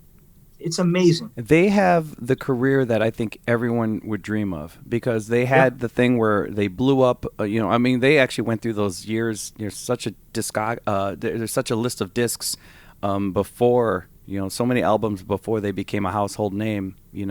But then whenever they became who they were for pop culture, to work, they did the thing where you saw them touring and doing the grind, and the interviews or whatever they had to do like forever. And then they decide, they're going to drop off the face of the earth for maybe almost a decade. And then they start coming back doing like CDs the way they want to do it. It seems like they're very hands-on. Like, this is ours. We're not going to give this to Sony or whatever. We're going to do this on an independent label. It's great work. And now all of a sudden, they're able to just kind of do their own thing and still enjoy it without the mayhem, but with still the experience. I mean, I think it's the most picture-perfect music career anyone could have ever asked for, And then for Daryl to do this thing with the Live from Daryl's House where he basically gets to chill and have amazing artists just come in the room. Well, first tell me, how'd you get the gig? Well, there's a few reasons. When I saw you at Le Bar Bat. Yeah, well, it's tied to that because it was because of AWB. Really, we opened up for Hall & Oates many years ago, and T-Bone Walk, who was the bass player and former MD, right? Yeah, he sat behind me for that set and watched the whole set. And after the gig was over, he was like, couldn't have been more complimentary. It was amazing for me because I've always been in New York. I've always known about T-Bone, and then, so he remembered me and he loved what he heard. Yeah. And then years went by, and he called me. I remember he called me. He's like, I want you to maybe program a song on one of Daryl's solo records. And he's like, you want to program some drums for one of these songs? And I was like, man, getting a call like this is awesome. But the truth is, I don't want to take a shit on that stuff. And that's not what I do. I'm glad to have the opportunity to try, but I'm not going to mess with you guys. And he's like, thank you for your honesty. Wow. Okay. He loved it. He loved that I said no. And he's like, all right, well, I'll keep you in mind. And for other, for other stuff, maybe whatever. And then some more time went by and then he called me up. He said, we do this show. It's on the internet. And, Sean Pelton is the drummer, and he's like, and Sean's a monster. Yeah, of course. And he's like, folks, you can see Sean on SNL quite often, or could. I don't know if he's still doing it, but he's still doing it. Yeah, he was the SNL guy, right? Okay. Yeah. And so T-Bone called me up. He's like, would you be interested in subbing for Sean on this show? And I was like, hell yeah. Who was the first artist? So anybody that hasn't seen Live from Daryl's House, first off, shame on you. I'm disappointed. Secondly, find it. But it's basically Daryl Hall. It started out at his house. Now it's at the club. But he would literally invite players. He had a house band, and the house band is ridiculously good. Everett, who just jumped into our podcast, was an original member of that, and he has superstars. I mean, everyone from like The Doors to someone from Fall Out Boy to Smokey Robinson. They come to his house for a jam session. It's amazing. So anyway, sorry. There you go. So you get the call to sub. Who was the guest? a band called Parachute. Oh, okay. Yeah. That was a good episode. You know, and I didn't know them either. Yeah, I didn't know them either. Yeah, until I saw the episode. Yeah, we came in, we did the show, and man, that's 12 years ago. God. And so at that point, it worked out, and Daryl liked what he heard, and that was it. That was the end of it. I was just a sub. So from that point on, I now was the sub for the television show only. That's it. Okay. And then the old drummer from the Hall & Oates band was having some back issues, and he called me, and he's like, "Can you do this little run of dates?" And it turns out I could do it. And he's like, I got to straighten it out with John and Daryl first. I got to let them know I'm going to be having a back surgery. And when he went to go tell them after a gig that he was going to have to miss a run, he's like, I'm going to have to get a sub. He said, Daryl said, "Oh, call that Brian guy." Like he didn't really know who it was, but he remembered my name was Brian, I think. And it turns out like, he's like, "Oh, I already asked him and he can do it." And they were like, "Great, done." So I was in his mind, you know. Oh, that's great. And I subbed for him, and then I became the sub for the band. So I was basically the sub for both the television show and the band. Okay. And then over time, at a certain point, some more time had gone by, and then I wound up getting offered the gig. Not that still wasn't offered the television show. Was it simultaneous, or was it instantaneous? It was going to be both the show and Hall & Oates? This TV show was tricky because Sean is not a member of Hall & Oates. Right. And the television show is technically not Hall & Oates. Right. That's just Daryl. And Daryl was put in a really tough position because everybody in the Hall & Oates band, minus the drummer at the time, was also doing Live from Daryl's House. Uh-huh. But he was stuck because it's like, should Sean be asked to stop doing the television show just because there's a different drummer in the band? Yeah. So that's a weird place to be. And so what they did was they gave me the gig as the drummer of the band, and they let me they divvied up the show 50% me, 50% Sean for a year, almost a year. And then at a certain point, they just gave me both. And I think ultimately it made more sense, but it had zero to do with whether they liked Sean or not. Sure, yeah. It was basically just at a certain point, logistically, it just made more sense. Sure. Once in a while, they would even have what's his name come in. Crap. Kenny Arnold. Yeah. Who's another monster, you know? Yeah. Well, that's cool. So then all of a sudden, I mean, talk about a great place to call home. You know, you end up the Live from Daryl's House and Hall & Oates drummer. I mean, it's crazy. Yeah. Talk to me. So seriously, when I hear them live, and I even heard the last time you came to Chicago. In fact, that's the last time I saw Elliot. I think I saw him at a coffee shop and stuff. And I've seen the show so many times, and I love the fact that they managed to perform the show so much like a club band, like a kick-ass club band. You know, they take the show in different directions every single time. You know, my daughter Molly is 11, and you still there? Yeah, I'm here. Okay. I just got a decline. Gotcha. It's probably Everett again. This time, is it John Oates? It's John Oates. Wasn't him. No, but what's amazing is that the way that they jam, there's always a slightly different version of whatever song they're doing, like year to year. It's pretty amazing. There's a couple things that I love that they don't change. I love what you guys do, and I can't go for that. I love what you guys do on one-on-one. I love that. I'm glad that kind of stays the same, you know. But all of a sudden, they did, you know, you guys performed Sarah Smile, and Daryl was like on a piano, you know. So they really experiment with the sound, and you feel like you're watching something fresh. And my favorite thing, what I truly dislike, you know, seeing everything exactly as is, according to the album, because if you could just listen to the album. You know, to me, a true live act gives you something special that you're only going to see at the concert, and they're masters of that, you know. They are. So then you already knew Elliot then, because Elliot, who was the keyboardist for Hall & Oates, had worked with Average White Band, And did you? I knew Elliot. I knew Paul at the time when I joined the band. Paul Pesco was playing guitar. I knew Paul. I knew Zev Katz, the bass player. And these are all New York guys that I already knew. Talk to me a little bit about T-Bone, working with him, because I thought, we loved him as a bass player. The whole world did. And then he switches to guitar and is stellar. I mean, he just did, even just within the confines of the TV show, he would do some lines and some things that were just epic enough to be, okay, that could be the standard for this song from now on. What was he like talk to me about him as a player and a person, man.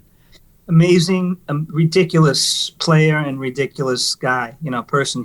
He was an amazing musical director. Like he had the he has the ability to, when you're in a room and an artist asks for something, like when Daryl asks for something, it's very obvious what he's asking for. Mm-hmm. But not every artist is capable of that. Okay. I don't know how else to put it. Sometimes there are artists out there that can really sing great, but they may not know verbally how to ask for some specific musical thing, right? You have no idea how often I've seen that in life.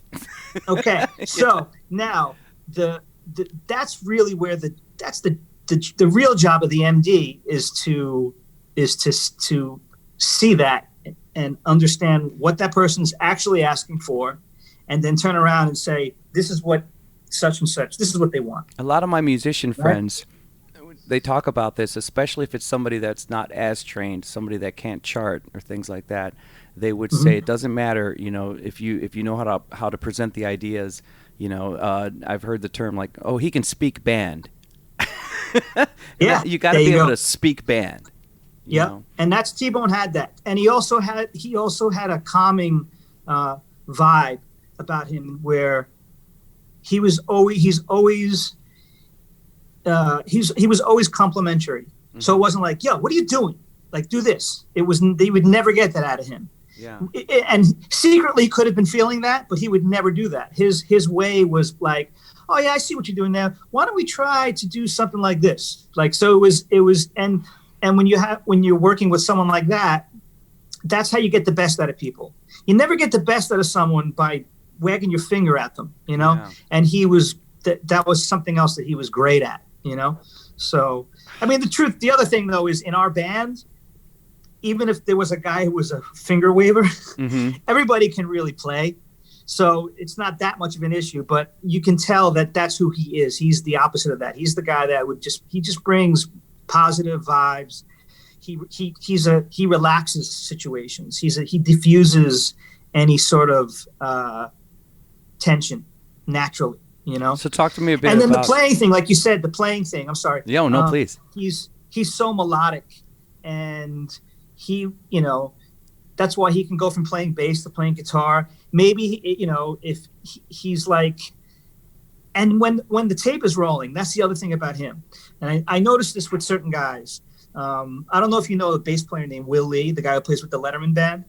No, I mean, I know the face, from. So Will's like a legendary studio bass player, right? And because I've seen this in action, there are guys that can really play. They're super strong when you hear them play, and then in a situation where a television camera's pointing at them or the red lights goes on, now they're still great players, but they start to get a little safe, right? Yeah. And Will is the kind of guy, in my experience, that he plays with the exact same fire in a studio or on a movie set than when he's playing at the bitter end, at a club, right? Yeah. There's no difference. It seems, anyway, to me. And T-Bone has that. T-Bone has that, like, that fire that's like, well, why does it matter if we're recording this? This is just the way you play, right? And that's a little extra thing that not everybody has. I even think that do you think that comes from even people who put the road work in too? Because I'll work with people who spent many years in crappy clubs just jamming, and I think that muscle memory kind of happens. And then when you get to some people who haven't put in that kind of legwork, but then all of a sudden end up in a high-priced band or something, since they don't have that muscle memory, they get more tense, even for a promo video shoot or something. You know what I mean? Yeah. It's interesting. Yeah. You know, there's something very old school. It's a different kind of confidence. It's like that's when you know that you're not fronting. Like that's when you know it's real. Yeah. Oh man. Yeah. So then, tell me about John and Daryl. What were they like? You know, you meet them, you get into the mix of it. What's it like working with them?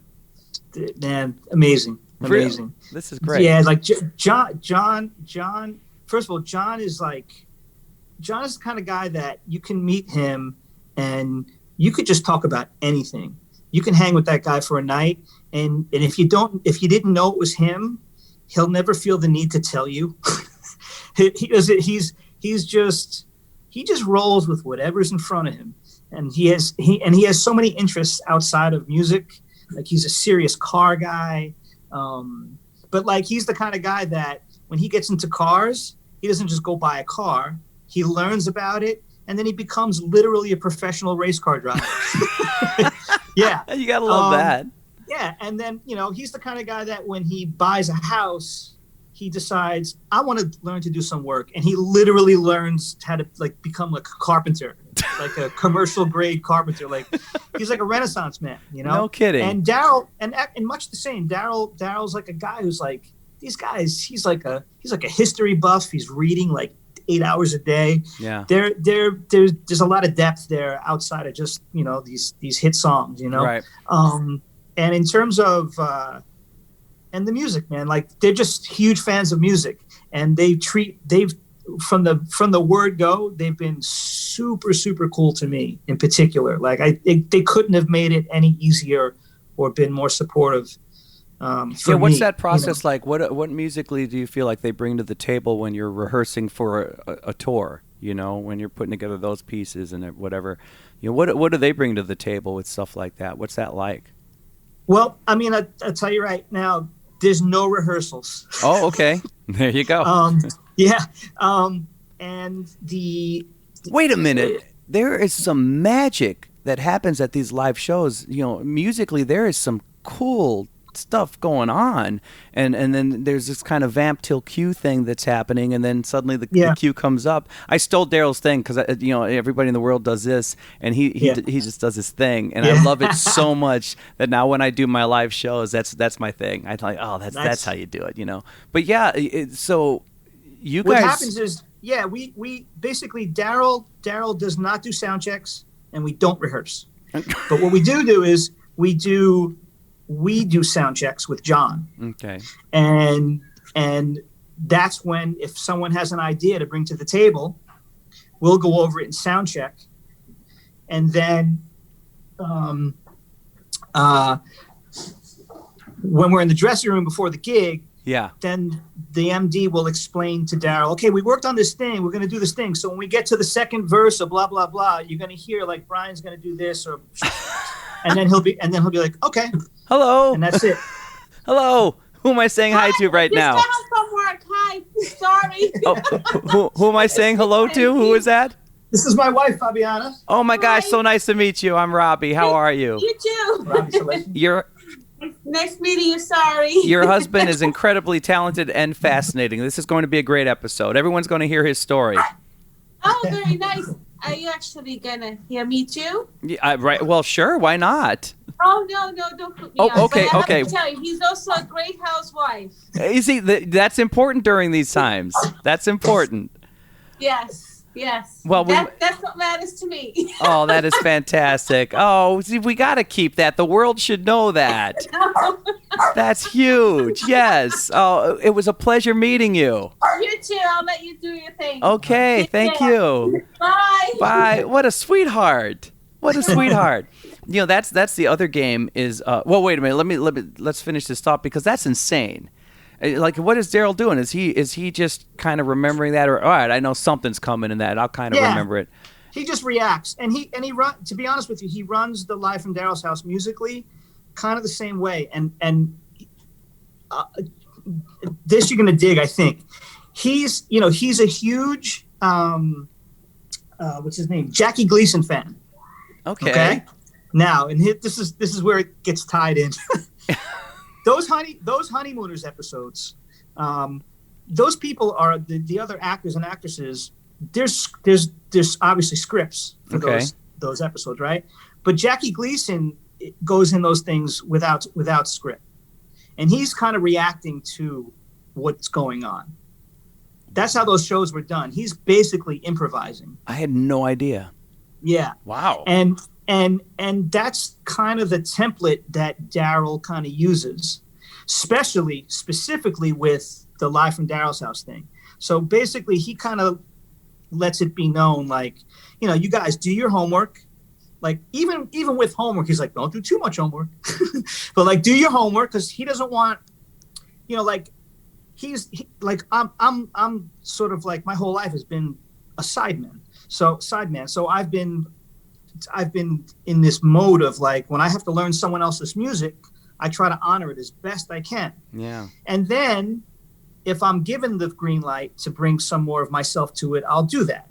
But I'm not going to do that first. I'm going to try to stick with what is already there. Sure. And with Live from Daryl's House, as you can tell, there's very loose moments at times, and we will play stuff a little differently. And that's really what he wants. He wants us to have the freedom. And I think it's explained to the guests prior to the show, like, don't expect this to be exactly like your record. There's got to be some leeway, because we want it to be original to us in the moment and be real about it. It's such a jam session, man. It really makes it a true jam session. Yeah. And Daryl brings the attitude of, you guys do your homework, and I think he probably does less. And he's literally reacting.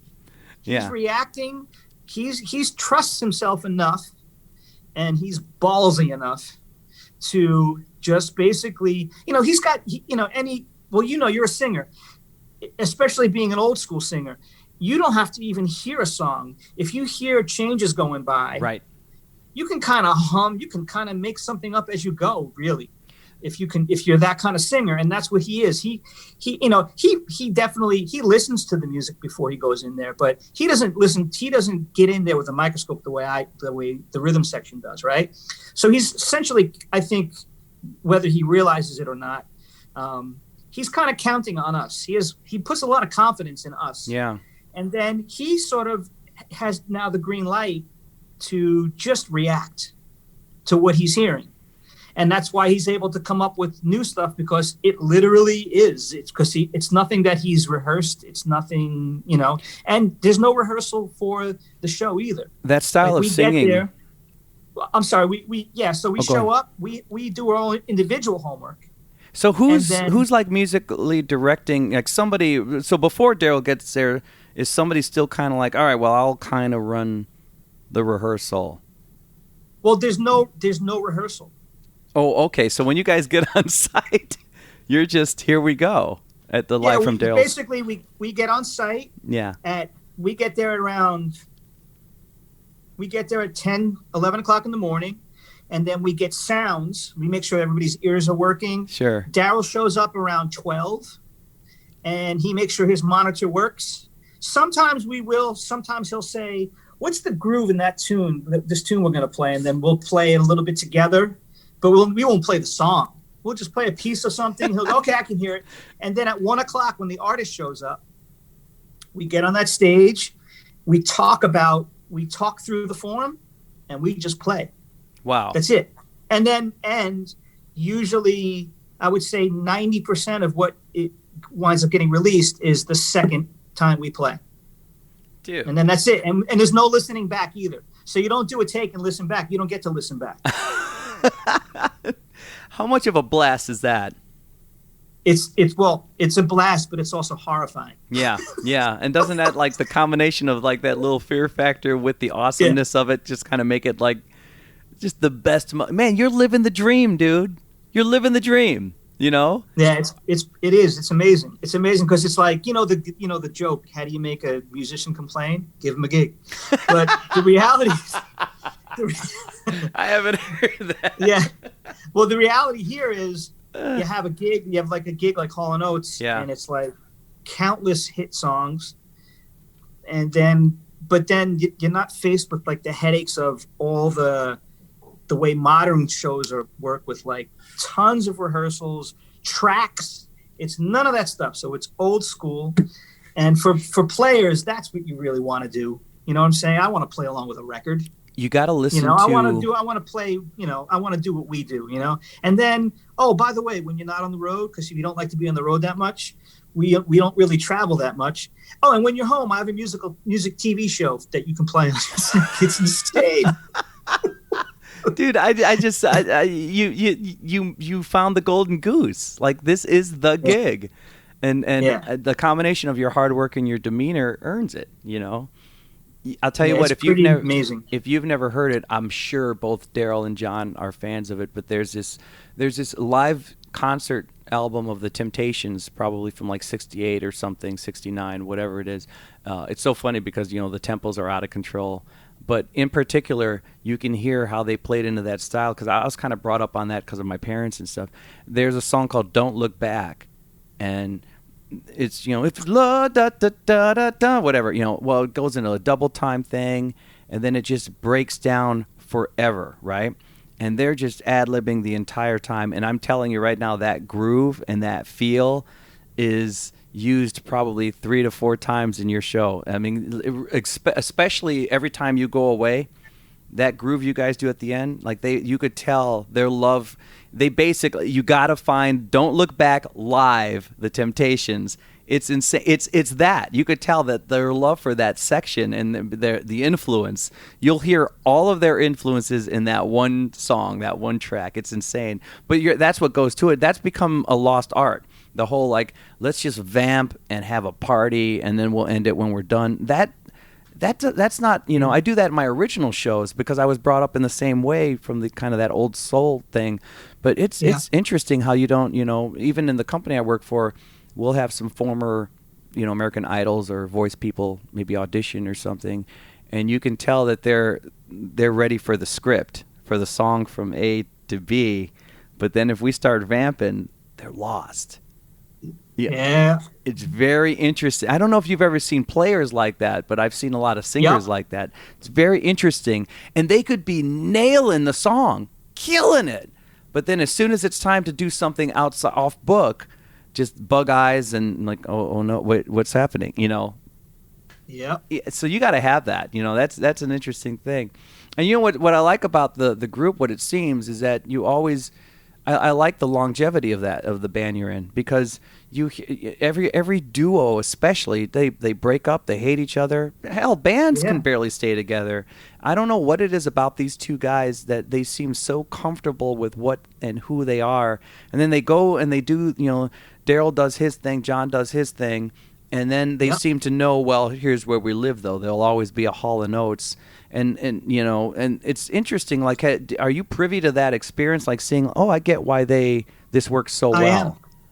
They do, because they well, it's the way you explained it. I mean, they realize what they've done together, and they realize that people are going to want to hear that for as long as they're willing to do it.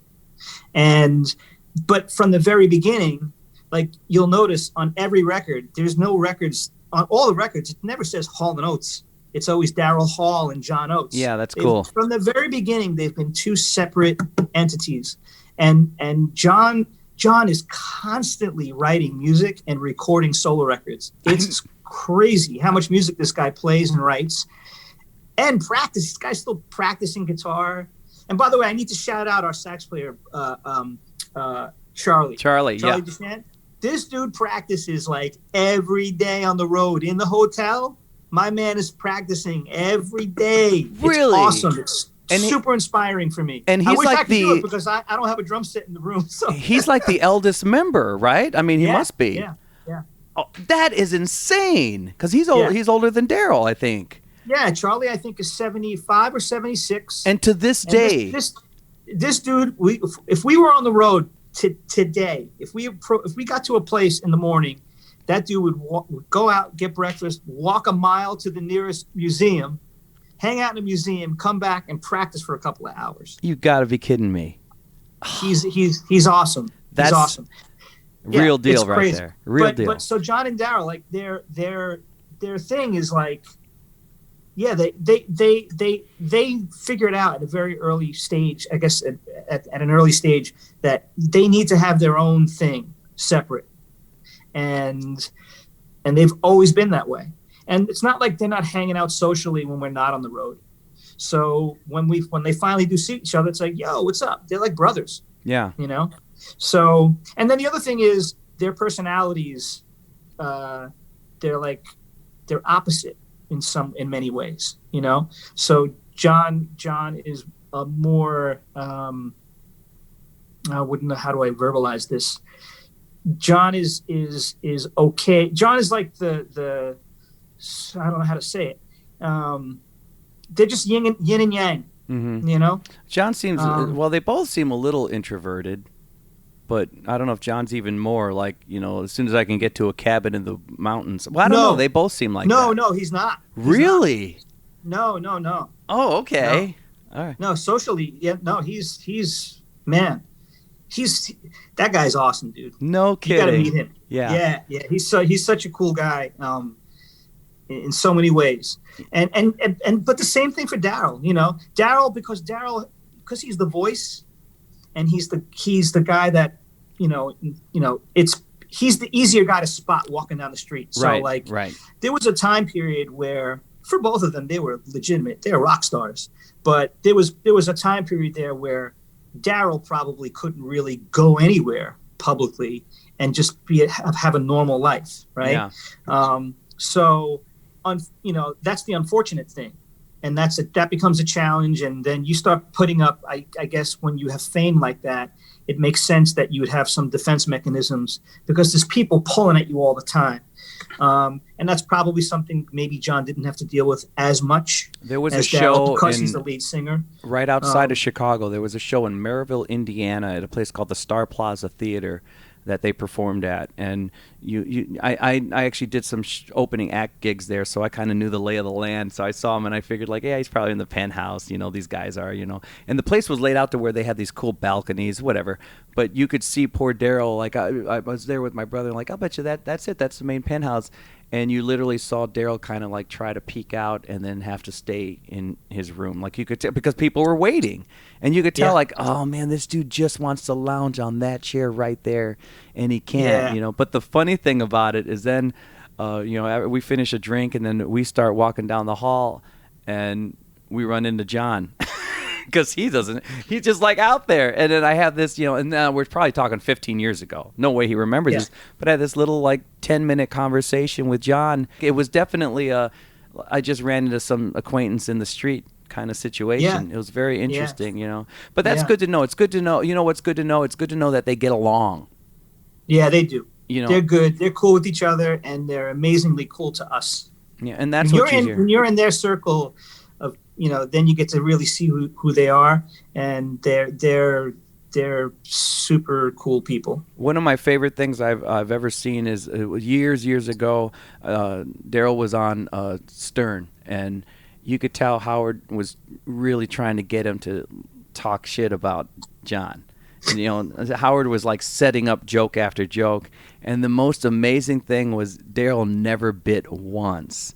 And Howard even mentioned this thing like, yeah, but you're the face of it, you're the voice of it, and Daryl like fired back. He wrote Maneater, man. Like it was so cool to see, and you realize like, wow, he's not going to say a bad word about this guy in this interview, and he was constantly getting set up for it, and that I think for fans probably that went a long way, that interview, seeing that like, wow, okay, this is not what you're used to in band world, especially that the fame level and that many years in, you do not see that. You usually see this. I feel like there are more dudes in their situation that are forced to be together than are willing to be together. You know what I mean? Yep. And oh man, well, all right. So let's get for the fans who watch the show, because you have a fan base that you're not even aware of. I bet like and because of that, they should probably know these things. So you got married. How tricky is that to do in this line of work? This is tricky. Like I'm a lucky dude. I'm on planes 10% of the time. So everything explodes here in Chicago. So for the most part, 80% of the time I'm home at night, even if it's a long drive. But like how does that work? Finding that balance with family and the whole thing. How many kids do you have? I have one 12-year-old son. Okay. There you go. It's cool, man. It is tricky. For me, when I'm married 20 years. Okay. So in the beginning part of my relationship, in the beginning part of my marriage, that's when I was really touring a lot. Yeah. So ironically, as my career has actually gotten better, I've been touring less. So it's really, really out. I know. So, I mean, in terms of you just measuring how many days home versus being on the road, yeah, the last 10 years, I'm traveling a fraction of what I was the first 10 years when I was married. You know what I mean? So these are things that make the trickiness work when you're married. So like sometimes when people meet up and they get married, it's like, yeah, you tell your wife realizes you're a musician, you're going to be on the road, and they're okay with it. They think, and then you start traveling more. And if you're lucky, you start doing better. And that usually means you're traveling more and more and more. And then that's when the home thing starts to go down, down, down. And for me, it was the opposite. Like when we first met, I was at the pinnacle of my traveling thing. So when we met, she was privy to, like, that's what she thought it was. And then over time, it's actually, I'm around more and more. That's so insane. It helped. That helps. I mean, the reality is at the end of the day, this kind of gig is so unbelievably rare when you take into account all of the elements of it, being the TV show and the fact that they're that big, but that they don't tour for long periods of time. All those things combined, it's like so ridiculously rare. And you're still having a blast. I mean, obviously the show is cool because that's like a new adventure every time out, but the Live from Daryl's House, a TV show, but then the tour too, it just sounds like you're having a ball. Yeah, for me it's great. And again, the other thing is this, and you know this because you see guys, I know that the Chicago scene has to be similar to the New York scene.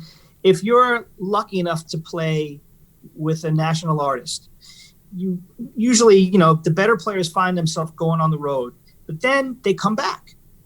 And if you're not constantly keeping your stuff at home going when you're not on the road, people start assuming that you're not around, right? So I've always operated that, like, to me, I could lose this gig tomorrow. So I don't even, I'm not trying, like, I still play when I'm home and there's no pandemic going on. I still play at Cafe Y every Tuesday night. That's Funk Night Tuesdays, right? Who are you playing with? I make it's like $100. I get home at 4:00 in the morning, but I do that every week because it's a great band, yes. It's great music, and I need to stay in it. That's like in the root of it. You know what I mean? Like you need to, and people need to know that you're around and that you're playing, and otherwise you're forgotten. Yeah. Whether it's for good reasons or bad reasons. At the end of the day, if Daryl and John just decide one day, you know what, I'm going to hang it up. They don't need to do this. Right? So they can stop tomorrow. And then what am I going to do? So I have my hand in a lot of different people's heads, at all times, and I'm never going to stop. Dude, that is awesome. Again, and then because I'm home a lot, I do play with a lot of other people. Where's home for you? Where are you at? Are you in New York or are you? I'm back on Long Island. Okay, in nice. Suffolk County. Yeah, I'm still about an hour from the city. Yeah, which is perfect. Yeah. There's something about taking those gigs because you're having a blast and you get to kind of leave the scene. I think there's even something to the random $100 gig that's no pressure. Not that there's even pressure if we can find the gigs that we like. I love my working gigs, but then when I get that random thing, it's fun. And what I've experienced is that sometimes I'm doing this little trio thing or a little power trio or something for fun, less money. Let me do that on a Tuesday. It's funny, Tuesdays or even occasionally Thursdays you can find this, or I don't know, I'll have a big gig Saturday, but then I'll take the 2 p.m. slot at like a fest or something. So then you don't have that pressure, I don't have to be something else. But then all of a sudden, yeah, you're right, because right now I'm in this weird place where the little stuff I was doing for fun during pandemic, I was able to take that to outdoor patio venues and little concert venues, and then it got corporate. So all of a sudden, the little thing can still be a big thing on accident. Like some of my little crappy passion projects, went from like, oh, here's $200 to, okay, well, here's $1,500. But like, it was really weird how that can happen too, So you're so right, man. And it's refreshing to hear that you do that though, right? I mean, that's refreshing. Yeah. Let me ask you this.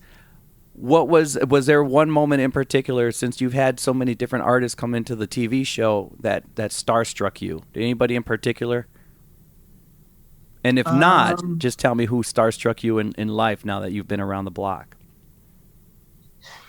In terms of the television show, there was the moment that Joe Walsh was handed his guitar and just played a chord, like he strummed his guitar, and between the tone and the volume and just whatever, I was like, oh shit, that's like a rock star right there. I don't know how to explain it, but that's what it was, you know. His overall vibe too. It was a cool thing to experience. That was cool. Outside, I mean, I guess you already had the Maurice thing and all that, but was there anything else that's kind of been like, oh man, I can't believe this? Definitely for me was when I got to play. I played on a record with a saxophone player named Michael Brecker. Mm-hmm. Oh, I know that name. Who was he's passed away, but him and his brother Randy Brecker was a trumpet player. They had a band called the Brecker Brothers. Okay. But like Michael Brecker is a world-renowned tenor sax player. But he's like one of these guys that, like, do you know the band? Oh my God. Shoot me for not remembering now. My mind's gone blank. Cameo. Okay. Oh, yeah. So you know the band Cameo. Okay, you know the song Candy? Yeah. It's like Candy. There's a funky tenor solo in that? Yeah. That's Michael Brecker. But then he'll turn around, then he plays tenor like on most of the James Taylor stuff you've heard is Michael Brecker. And then his career as an actual jazz tenor player, he's regarded as one of the greatest tenor players that has ever lived, right? Wow. So he's a guy that I've been listening to, Chick Corea records and Herbie Hancock and like all the greats. He's done it all, and he's played all these pop records too. So he's one of the really, really rare guys to do that. And for me as a drummer, I was always a fan of his because when he played lines, it was never like he would start a line and it was a lot of like spaghetti and then he'd land on his feet at the end of a phrase. Every note had pocket, like almost like a drummer. Like the rhythmic pocket of his notes when he played was so ridiculous. So that's what caught my ear about him. And so I was a lifelong fan of his. And a friend of mine, a bass player, was making a record, and he hired him to play sax on a tune, and it was like a sax drum feature. And I was in the band at that point. So I got to do a recording session with him, and that was, for me, that's an absolute one of the highlights of my life, was to get to do that. Is there anything on your on the bucket list, man? Is there anything you really want to do still? I want to play with Stevie Wonder. There you go. And the thing is, with your career, it is not impossible to think that could happen. No. It's been out there, world. All right. Now it's been put out there, too, man. Stranger things have actually happened, even from this show, believe it or not. So that's the bucket list. That was a laser precision answer you gave there, man. Stevie, what now? Prince would have been there, too, but that's unfortunately not going to happen. So, right. Yeah, I mean, they would be the first two guys that would pop into my mind immediately, would be Prince and Stevie that I've never had the opportunity. And then is there any, like, even just fun projects you'd be into? Like, it's so funny because there's this old tune by the Festivals. It's called You've Got the Makings of a Lover. I'll bet you John and Daryl would know it because they know that weird obscure soul outside of Motown even, right? And during pandemic times, I have all this time, and my dad, I had him come into a studio and sing some backgrounds on it, and I just recorded vocals for no reason, just to remake this oldie, right? And I came home that night, dude, and I told my wife, Janice, how long have I been saying I want to do this, and I never did it? Because during good times, I've been doing like about 200 shows a year, wow. Which just went whoosh, when pandemic hit. So when I came home from that little session with my dad, I just thought, okay, that's it. I want this feeling, because now I realize, I want to record some new singles or things like that. I could never do it with the grind. I could never do it, So I definitely want to use. I actually have shut down my shows for the next 2 months, even the ones that are possible, except for some of this virtual stuff, because that money's pretty good. Yeah, that's kind of interesting, But I'm shutting everything down. I'm doing some favors for friends who want vocals or some co-writing. But I'm just going to record some stuff, because now I've learned the hard way. I just released this tune called "Wasting My Time," which is unlike anything I've ever written. I can't even put it in a style. Is it jazz? Is it reggae? I don't even know. And I didn't give a shit because I had the time to do it. We all did it remotely, and I'll send you a link to it. You might dig it. But the thing is, it's so nice to take this moment because now I learned the hard way that when stuff gets back to normal, if it ever does, I now know that I'm not capable of pulling off some of these little things I really want to do. Are you finding any of those pockets, like that, like kind of the some days, like someday I'm going to do that, and you never could, but now there's time. Yeah. I mean, for me, not exactly, but what I have been doing, I have been recording a lot. Yeah. Which is really what I love to do. So I would love to do something of my own one day. Yeah. Like what? What would be, when you say of your own, would you say like conceptually a song or like a? I think what I'm thinking, I would just like to, because I don't write, and the few times that I did try, I'm still too hell-bent on making the performance of something becomes so paramount that it gets in the way when you're just simply trying to come up with like a melody or something like that. Sure. So I'll spend 17 hours playing with my fingers on a keyboard to get a bass, right? Right. But if I can't get it to feel exactly where I want it to feel, it's like, it doesn't really matter, like write the damn song, right? So because I'm not wired that way, when I say my own thing, I'm just thinking more in terms of the only thing I've ever thought about is just recording some music that I like and doing it the way I want to do it. Oh, dude. Me calling the shots, yes. I'm the guy that always does what everybody wants. And I would like to somehow, some way, even if it's not my music, right? Some of the songs that I love, doing them and arranging them the way I would like. I might have an awesome gift for you off mic. Then I bet you we could make a Brian Dunne single happen. I'll talk to you about it later. I'm telling you, because that's I've run into a lot of that lately, and I've seen how people are making it happen. I'm working with a guy who's a sax player right now. He was in the Cherry Poppin' Daddies. His name's Josh Hetwer, great guy, and we're like co-writing some stuff, and we'll talk. We're gonna make that happen. There needs to be one Brian Dunne single just out in the world. There should be, man. Because you've earned that. There should be a thing, and there's a song title and your name, and there's your picture, man. And that's a great bucket list thing. That's all, man. I really dig that. That's an awesome one. And why not? Like, why not? Just for once create your own playground. Because you got time, dude. You got time. Right now, I'm literally being your Jiminy Cricket. I'm just saying, you can do this, Bri. But those are great things, man. Who knows? Maybe before the year's up, all of a sudden you're like tracking with Stevie and doing a Brian Dunne original, man. Well, I'm so glad, dude. I hope so now you've experienced it. I hope you had fun, man, because this is man, this is great. This is a hang. That's really what this is.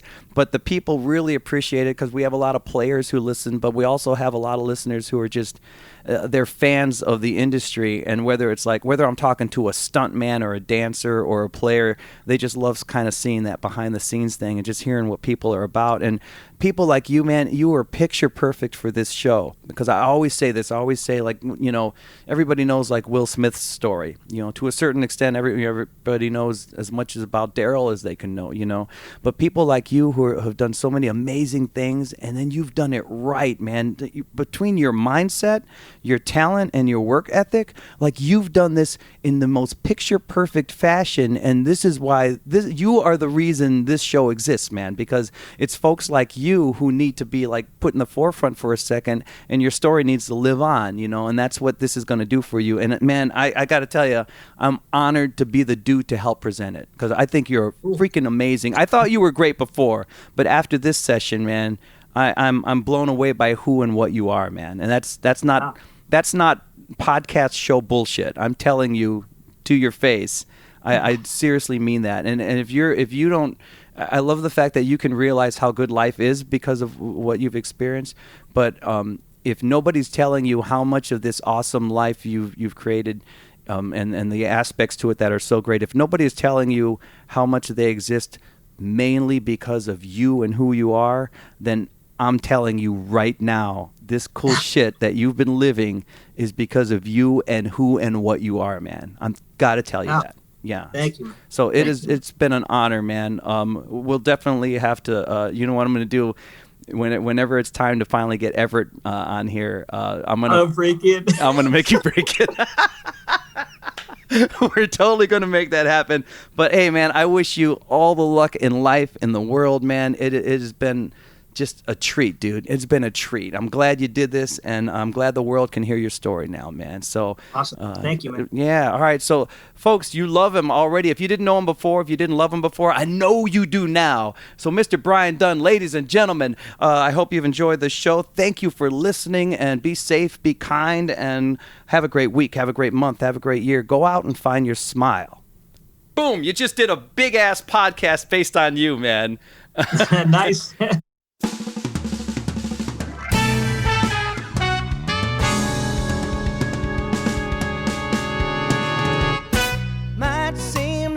Nothing at all. Might seem like I'm losing part of my mind. Every day's like the one before. I'm looking for a foothold I can find. I'm not an unreasonable man, but the walls are getting much too close, and I have nothing but time. I won't take less, so I gotta take the most. I'm not wasting my time.